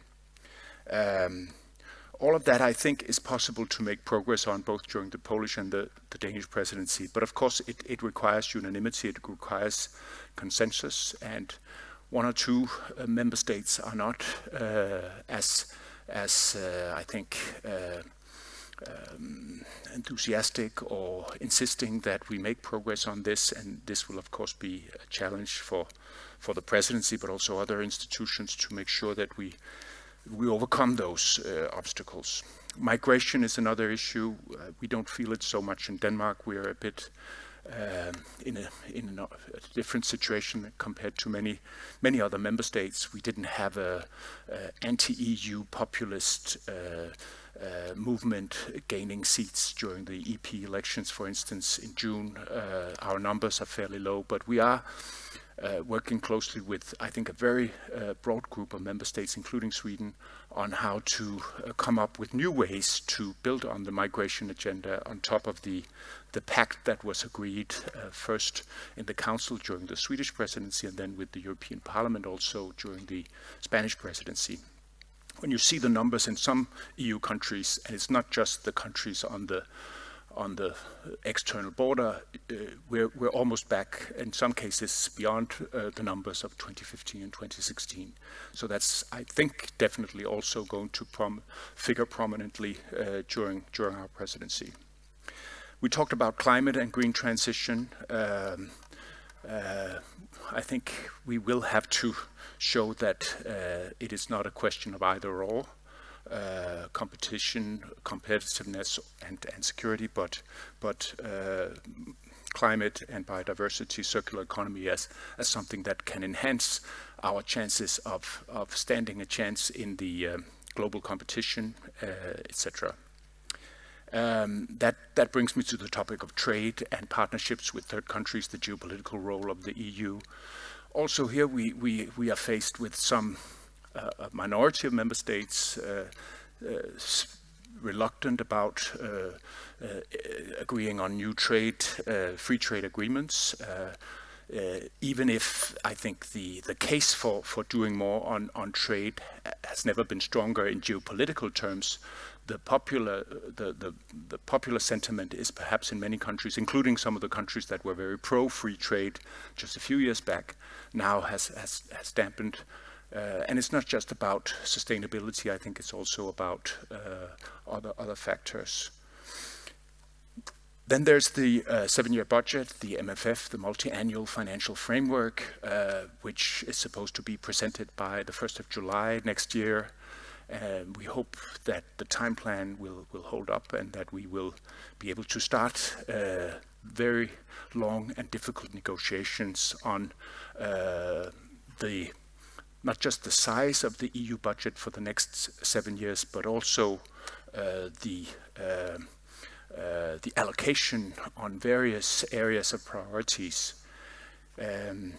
It's going to be extremely challenging. You may have read the Draghi report, which is, I think, an excellent basis also for the work a few years ahead, and it will also, I think, something that will inform the Commission program for the next couple of years. But he reminds us that according to the agreement of the last multi-annual financial framework, where the leaders agreed on an exceptional loan of 750 billion euro, it was agreed that the future budget should deal with the repayment of that loan. That means 30 billion a year out of the 180 billion a year of the annual budget of the EU, just for repayment of the loan we took together in 2020 to overcome the economic problems of the COVID area. That's a lot, especially considering how much else we need financing for: competitiveness, the green transition, enlargement, and defense industry, defense investments, etc. And when you add on top of that we have higher interest rates than we did just a couple of years ago, even if they've fallen slightly, but you also have increased levels of debt in many countries, it's going to be a very, very difficult discussion. The next MFF. Last time it was difficult not just because of COVID, but also because the UK had left a net payer into the budget, so we had to fill that gap, fill that hole. And some of the net payers among us, including Sweden and Denmark, were not too keen on picking up the entire bill. I think in Denmark at least, and that's not a presidency position, but more of a national debate, I think there's a little bit more openness towards non-traditional means of financing, perhaps including collective debt. And that's because of the Ukraine situation and the defense, the need to invest in defense.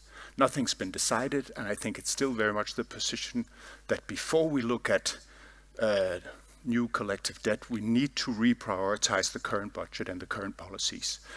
Not just for enlargement, but I think enlargement is a good occasion to look at our policies, whether it's the agricultural policy or the cohesion policy, and to focus it, steer it towards more competitiveness investing. That's also what Draghi says. It's not just about taking more debt together. I think that's also worth highlighting.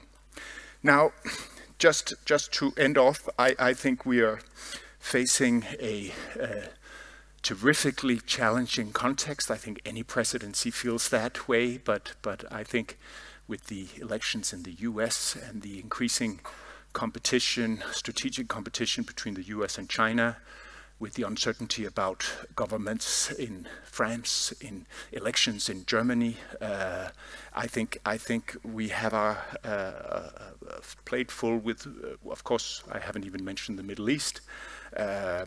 So it will be interesting times in uncertain geopolitical circumstances. We hope to deliver a good eighth presidency, and I'm glad to take questions on both that and Danish positions before we move into the presidency, where we will be, I think, more shy about talking about Danish positions. Thank you, Jonas.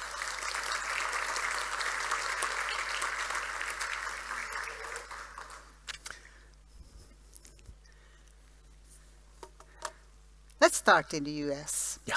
What if Trump gets elected in November and comes to Denmark, or doesn't come, but wants again to buy Greenland? What will your reaction be?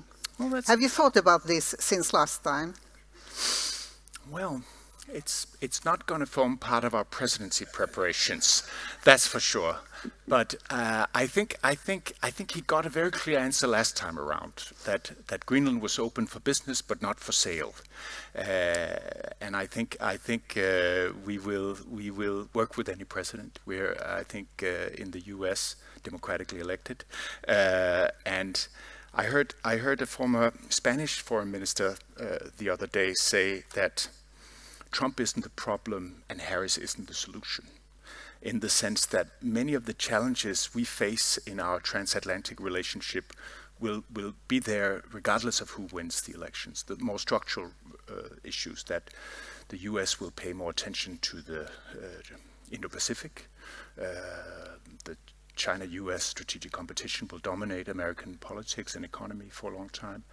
The interest and understanding of Europe is not the same as it was in the past, that we will have to do more for our own security, and that we will face very tough questions about trade policy with the US, regardless of who's president. Basically, Biden took over many of the measures adopted by Trump. So that's Though my the answer. thing about Trump has been that he has been a bit unpredictable. That's true. And that will, I guess, affect you, if so, already next year. Let's see. Do we know more about exploration plans in the Arctic region, I guess, and protection that area as probably high-risk exploring area by the natural resources? Is that a question from the audience? All right. Yes. So more about the Arctic. So your guess is as good as mine when you... Yeah. Right. Well, exploration for natural resources in the Arctic, is that the question? Yes. Right. And protection of that area. Right. I think that's not necessarily an EU matter, but a matter of high priority. We will also, the Kingdom of Denmark, assume the chairship of the Arctic Council next year for 2 years. It's an organization that's a bit in a state of hibernation, but it's still alive and it's still trying to work. And why so? Because of the situation in Ukraine, of course. Even if the challenges in the Arctic are not dominated by great power rivalry, luckily, and we try to keep it that way. I think the 7 other members of the Arctic Council, aside from Russia, are in agreement that we should try to keep that organization alive. And why so? Because the Arctic is a place where people live. There are communities, including the population of Greenland, of course, which is part of the Kingdom of Denmark.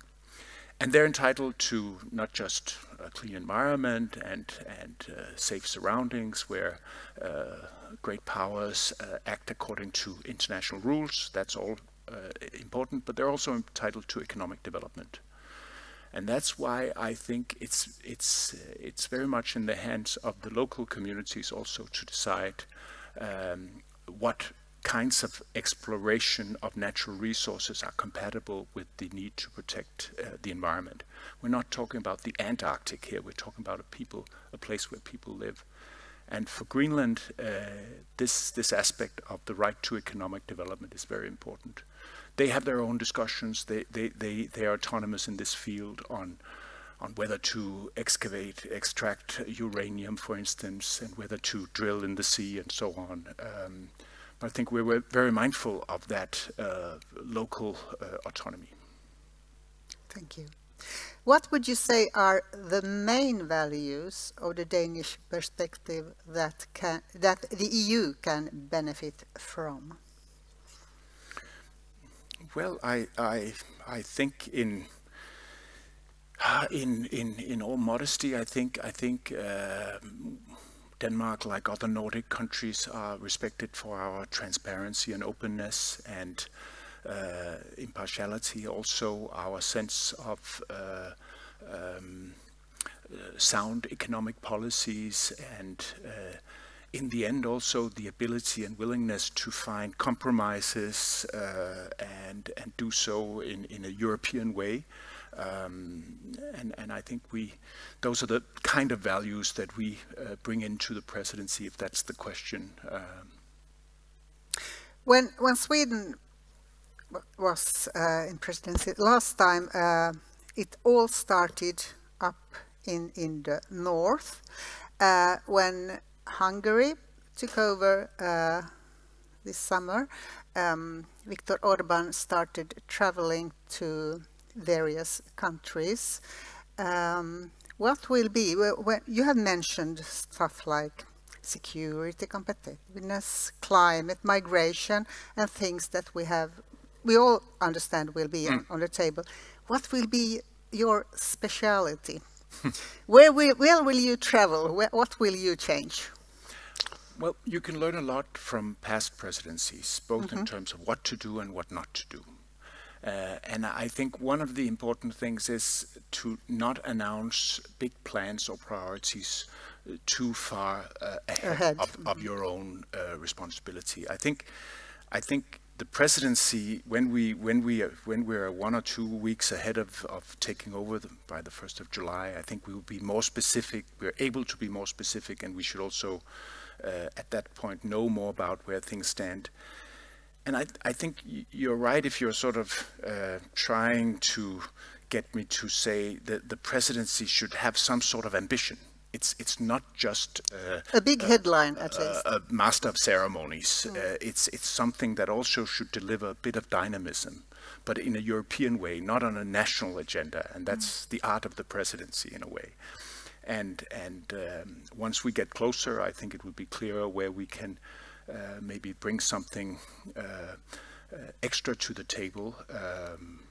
But I think we're also modest in the sense that we need to strike a right balance between ambition and realism. The European Union is not going to change its course or solve all its problems during the 6 months of the Danish presidency. No?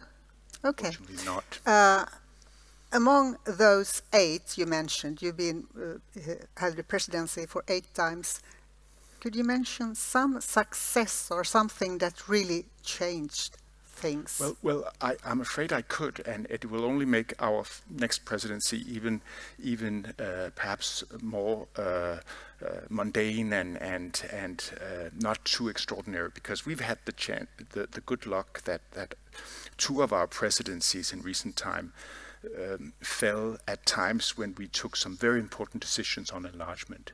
In 1993, before Sweden was a member, we took a decision on the Copenhagen criteria. I met someone the other day who said, well, you're so lucky you have the Copenhagen criteria. We only have the Stockholm syndrome. I said, no way, that's not the case at all.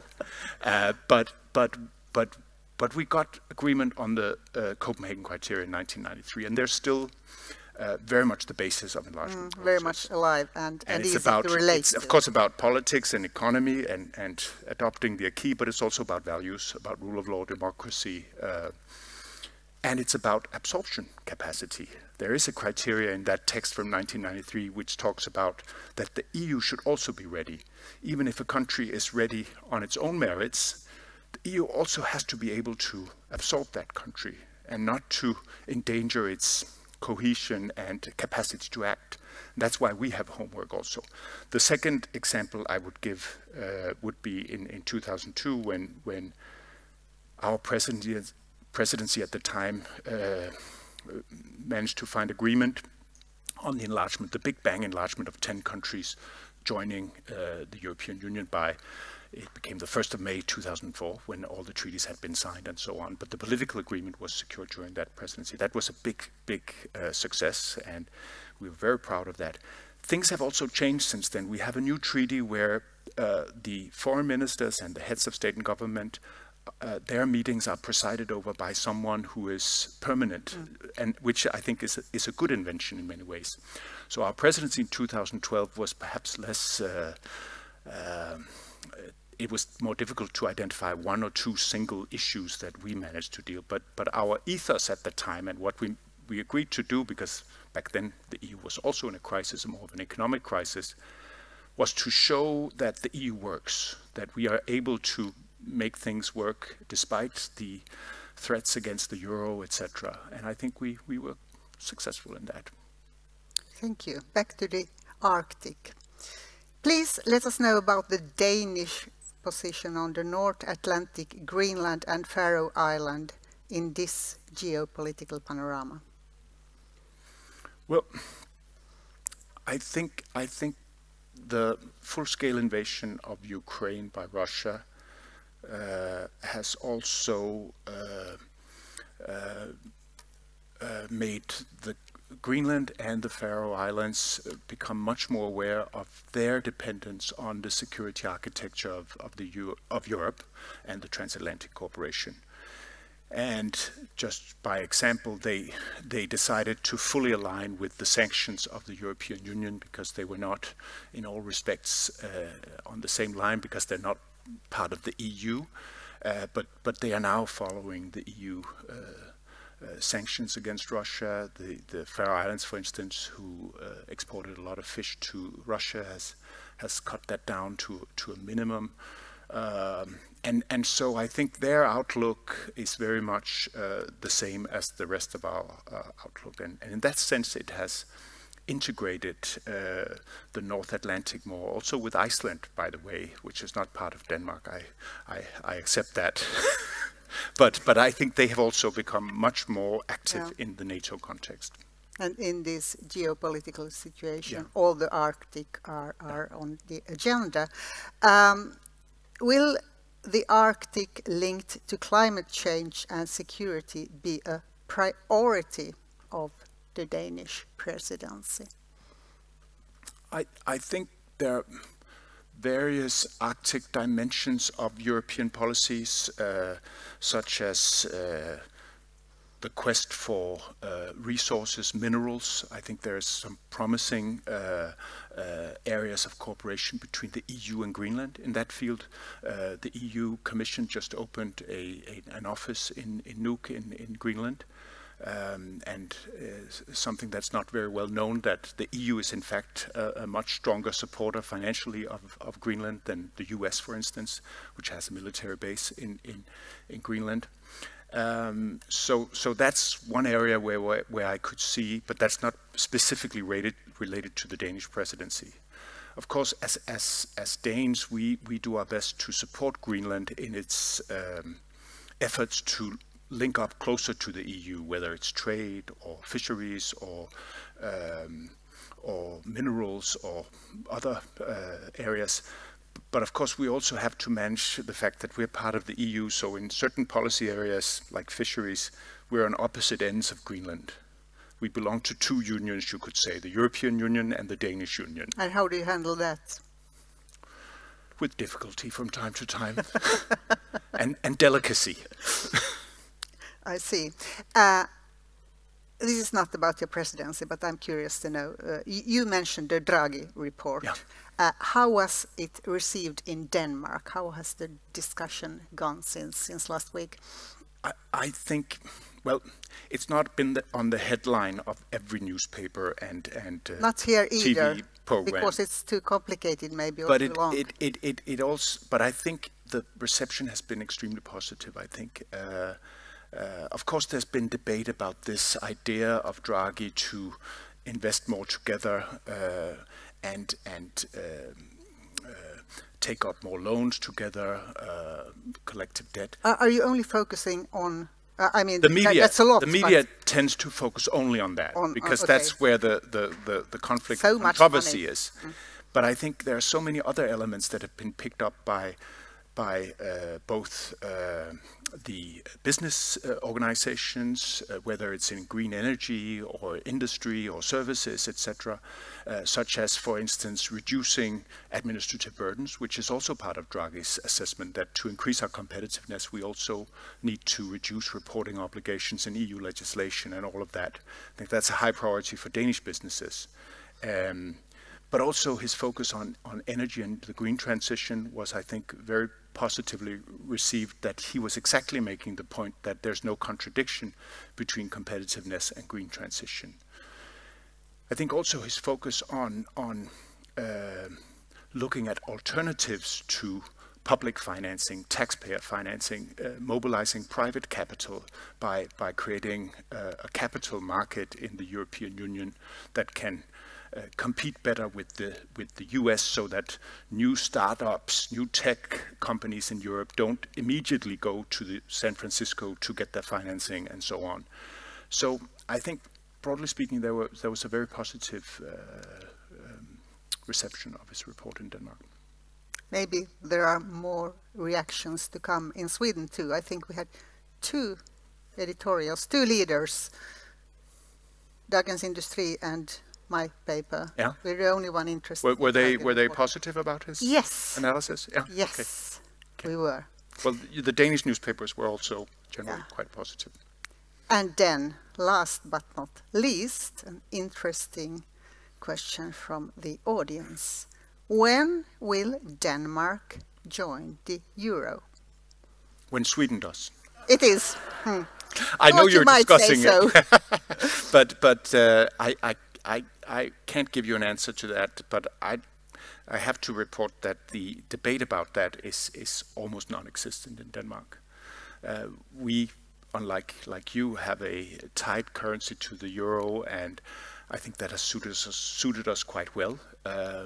But we, of course, observe the debate in Sweden, and some of us, at a personal level, would not mind also a discussion in Denmark, but I don't think it's around the corner, to be frank. One could say that Sweden is in a somewhat different place than Denmark when it comes to currency issues now. And by that, it's 4 o'clock. Thank you. And Jonas Berings-Lisberg, thank you for coming, and you stay put because we did not finish yet. Okay.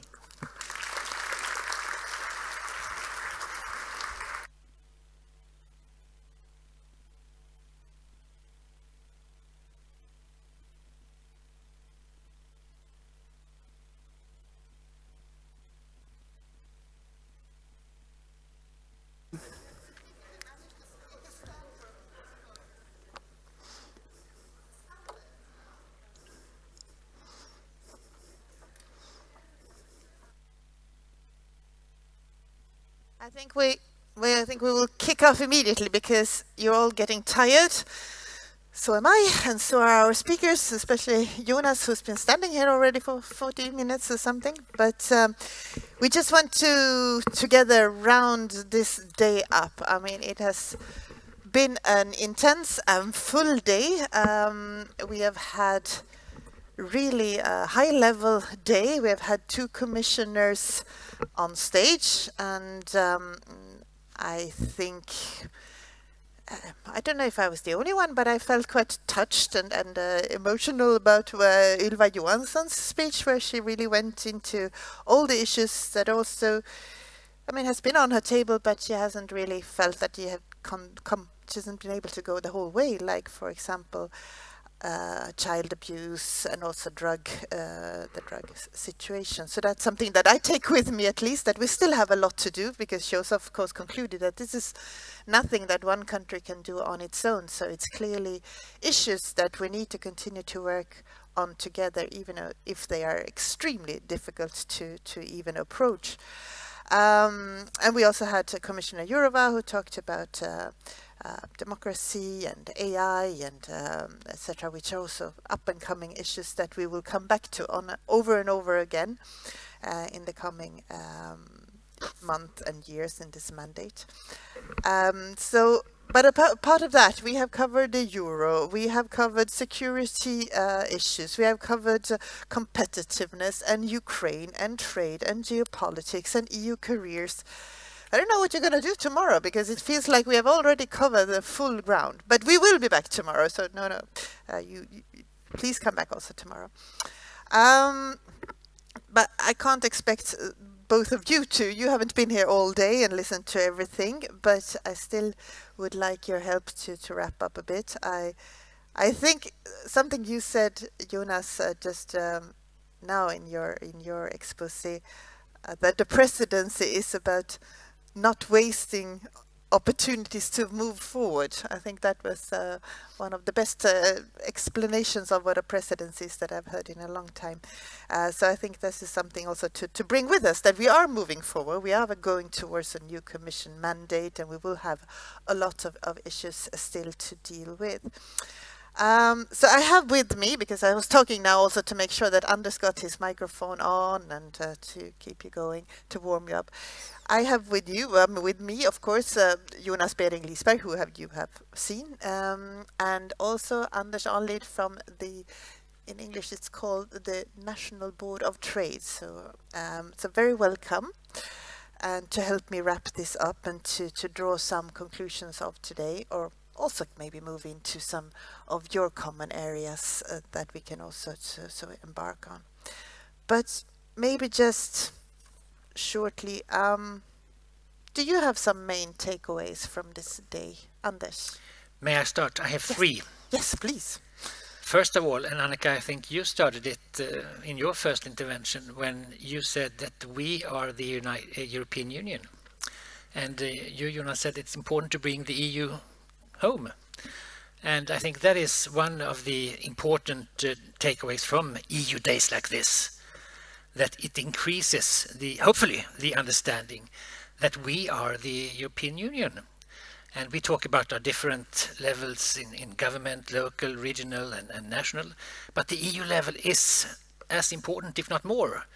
And now Sweden has been an EU member for 30 years, but still I think this sense, this EU reflex is important. And I think that days like this help us getting that. Second, Ukraine, existential. I think many of the debates here again have shown that this is and has to be the main priority for us in the coming time, also for the Danish presidency, I'm sure. And we have to do whatever we can to make sure that this process is ending in a good way.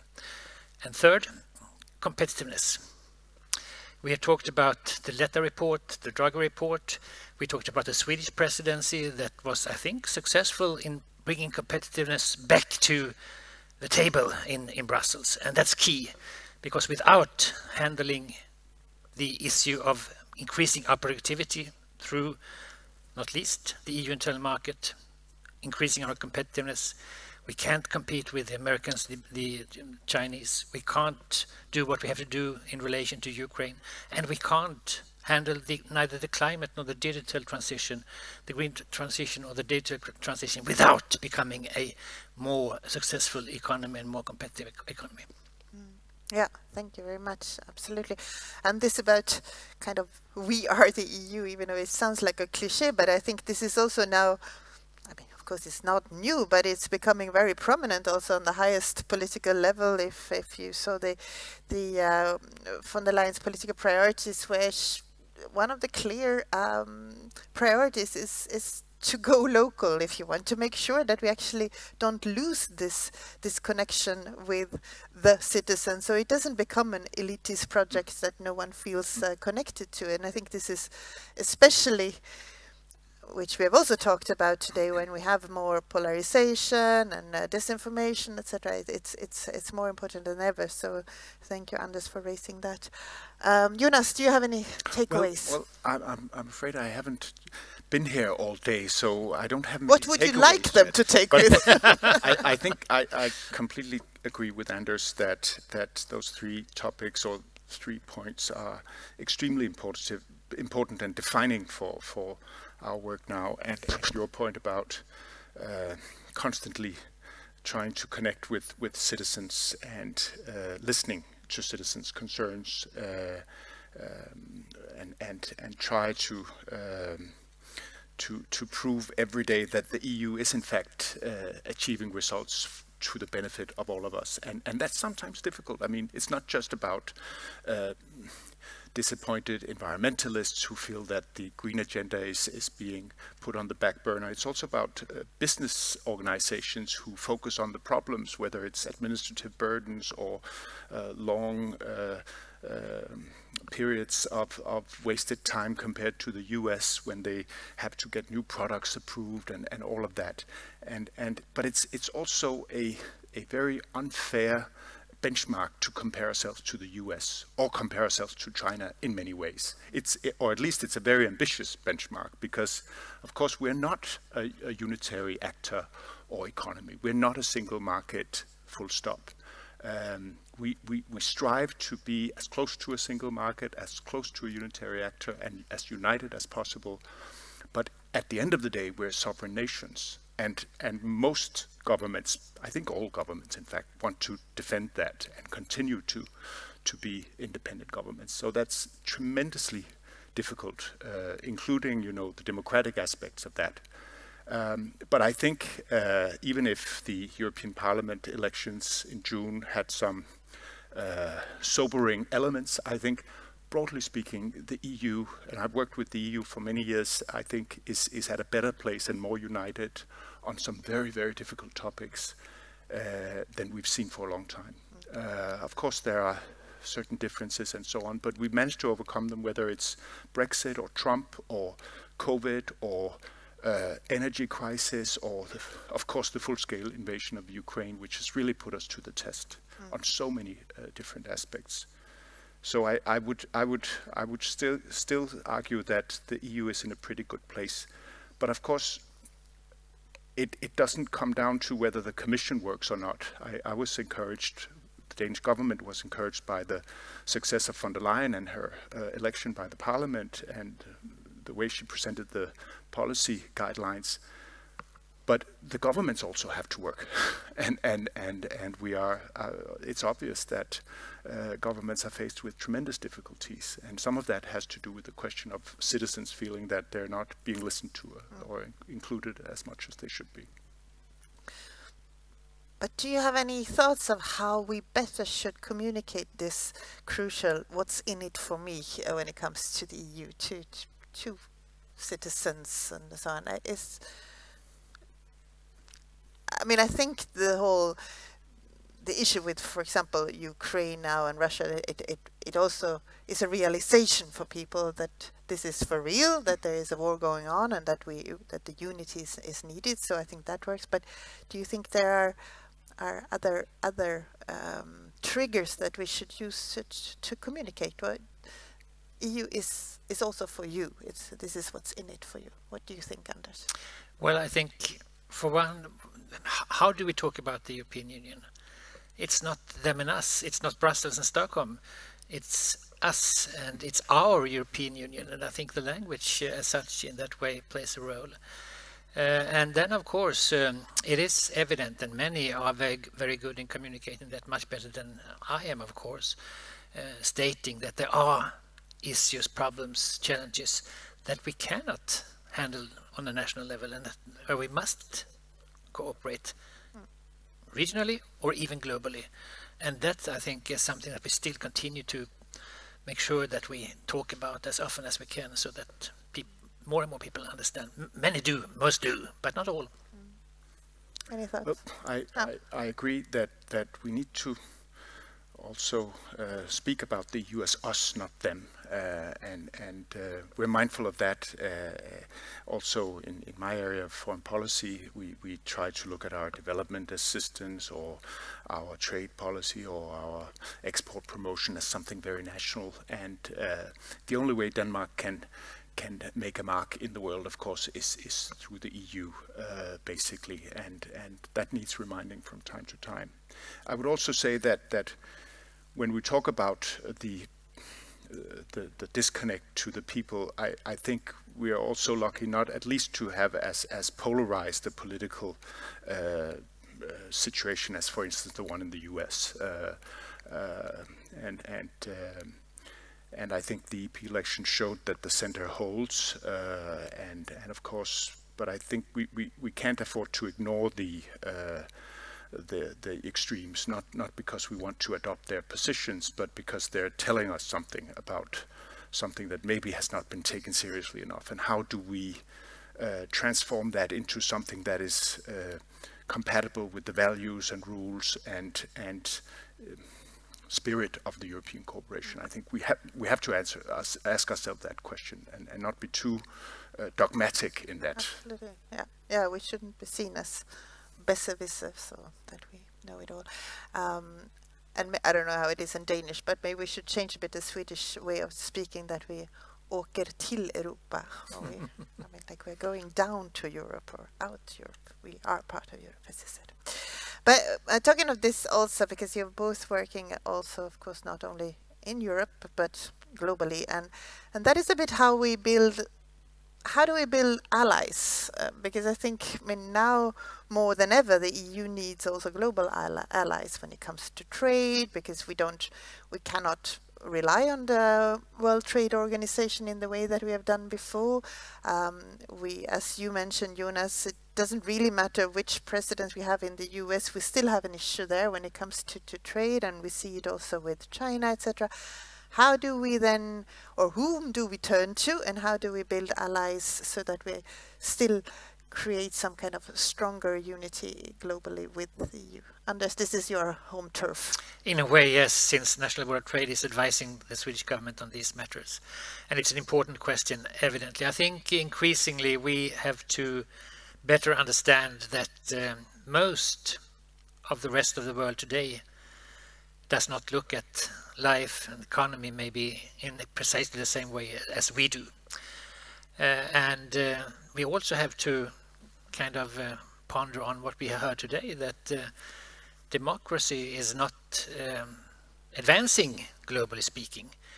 And we have to find ways of handling these issues. And then I think that continuing to make sure that we do trade and trade with partners is key, and therefore what you also mentioned, Jonas, more trade agreements with countries upon which we can rely.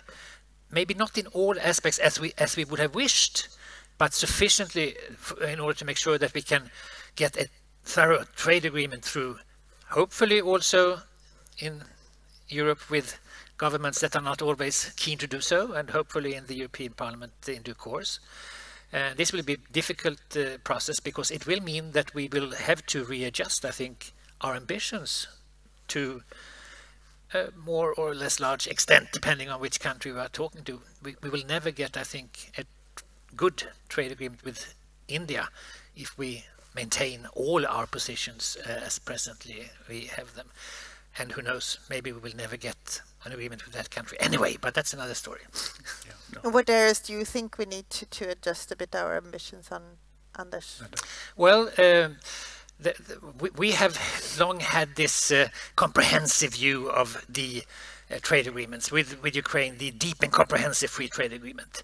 We have to become maybe less deep and slightly less comprehensive if we are going to clinch deals, and that means that some of the far-reaching ambitions on the sustainability agenda might have to be adjusted, and we might also not be able to go as far into issues such as government procurement and some other issues that kind of creep fairly down deep into the national fabric. How do you see it, Jonas, with building allies? I completely agree with Anders' point about the importance of trade agreements and maybe going at it from a more realistic approach, a more tailor-made approach for geopolitical reasons.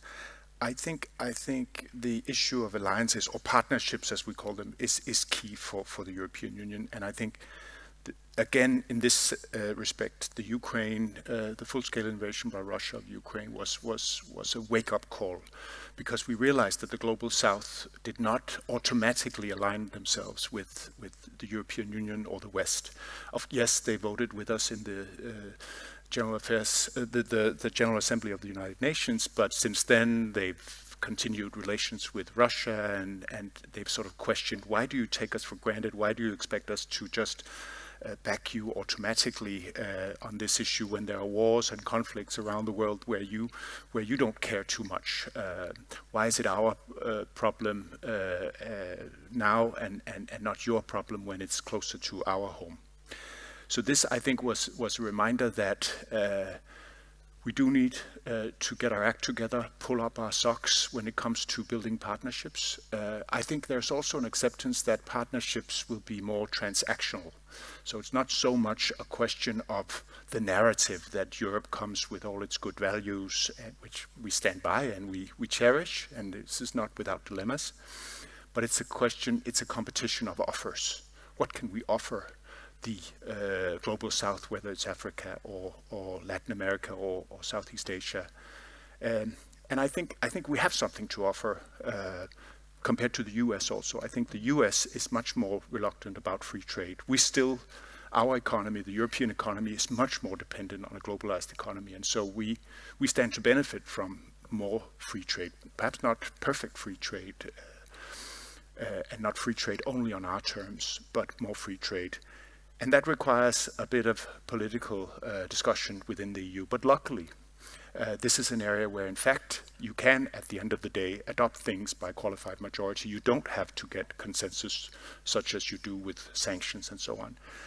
But I think that's been perhaps forgotten a little bit because some of the structures and so on. I think we need to push that a little bit, maybe during the Danish presidency, with the Commission. Yeah. Both Denmark and Sweden are very free trade friendly countries, so to speak. But do you see, I mean, we do see more, I wouldn't say protectionists, but there we have views in the EU now that we look more on security, and then we talk about autonomy in different ways, etc. How do you perceive these trends and the future of this free trade agenda? Well, I think you're right. You're right that we have adjusted our free trade outlook. Also Denmark, also Sweden. Maybe Denmark a little bit more than Sweden in a way, because I think the Swedish government has been admirable in holding high the banner of free trade and opposing protectionist measures and state aid and so on. And we've tried to follow along a little bit, but we've also come to realize that as the world is changing, the EU has to respond and accept the world as it is, not as we'd like it to be. And the question is, of course, how much can we defend of the existing rules-based trade system and still ensure a level playing field in terms of competition, but also the level of security we need, because we've been burned with Russia and the gas dependency. We don't want to get burned again, but we also don't want to ignite a trade war situation with China that would hurt us tremendously. We see it with the electrical vehicles. That's a very, you know,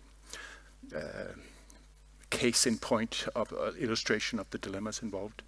And so yes, I think we are adjusting and becoming a little more open to industrial policy and so on. And this is the point of Draghi that's sometimes misunderstood. He doesn't, I think, advocate more liberal national state aid regimes.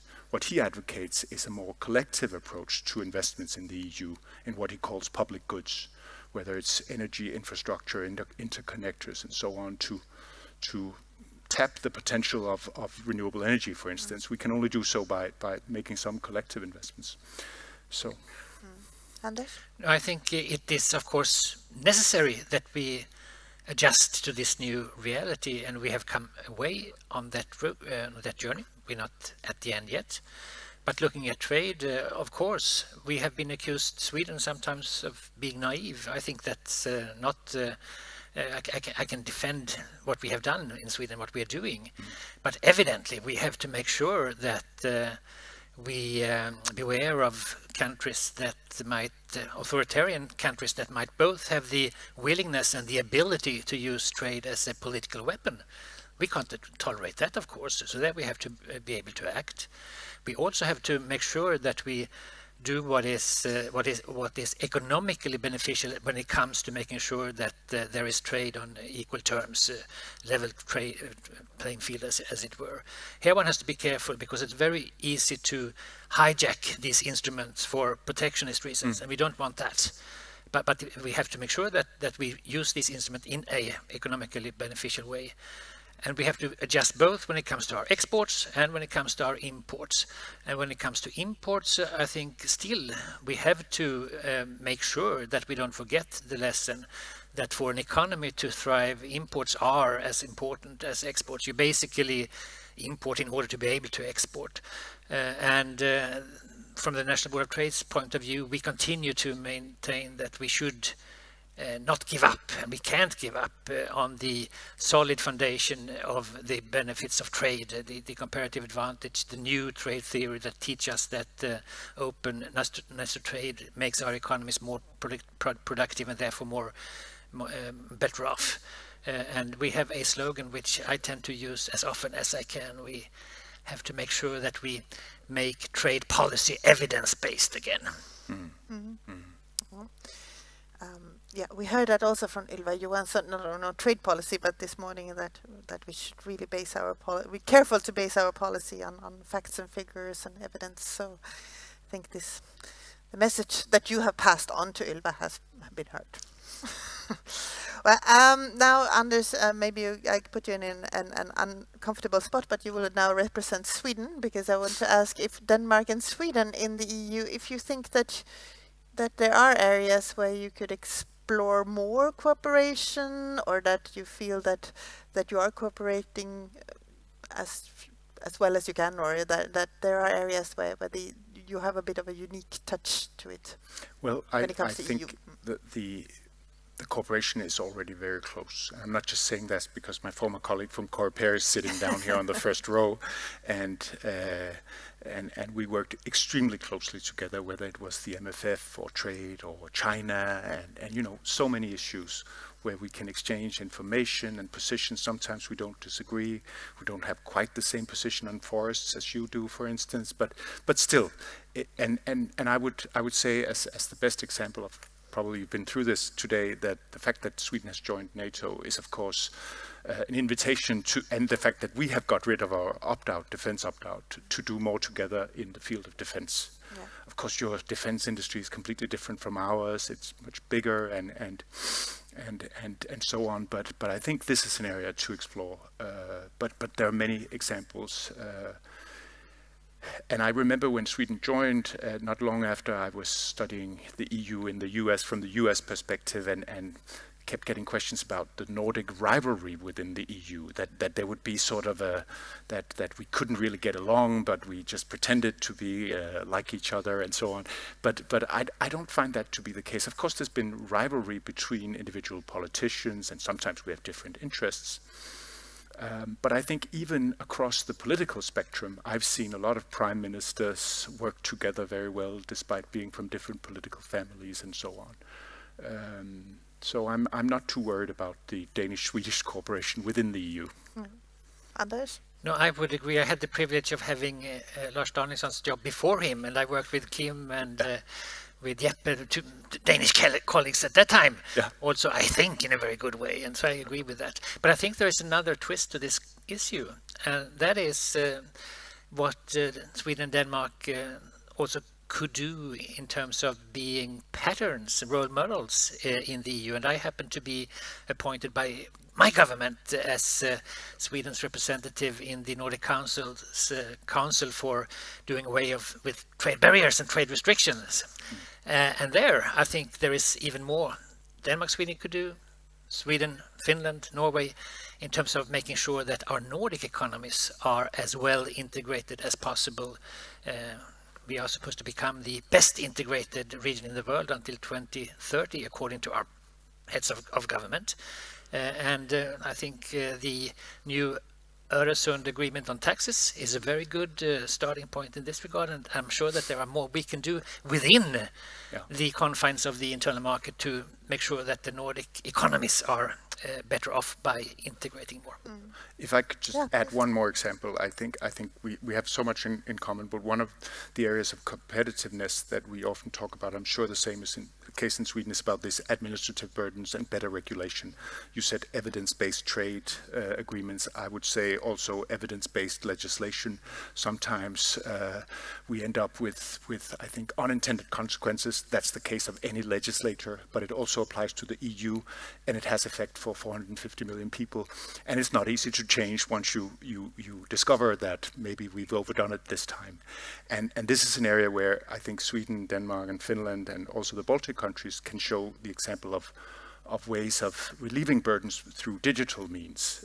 This is a very promising area of cooperation, I think. Yeah, Anders. And if I may if I'm allowed to add an additional thing as well, I think making sure that we enforce existing rules better is also one area where Denmark, Sweden and the Nordics could work better and more together. And there, as some of you might know, the National Board of Trade, we have a couple of suggestions and proposals that we continue to press for. I won't go into details here today, but that's also important.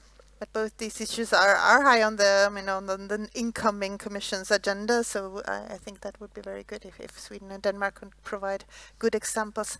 So we'll end with the gossip corner, and that is that what Commissioner portfolio do you hope that Denmark will get? A very important one. That's what my Prime Minister said she has secured, so I believe her. Anders? Well, if I would be asked what I wish for, I'm coming from the National Board of Trade, EU Internal Market and International Trade.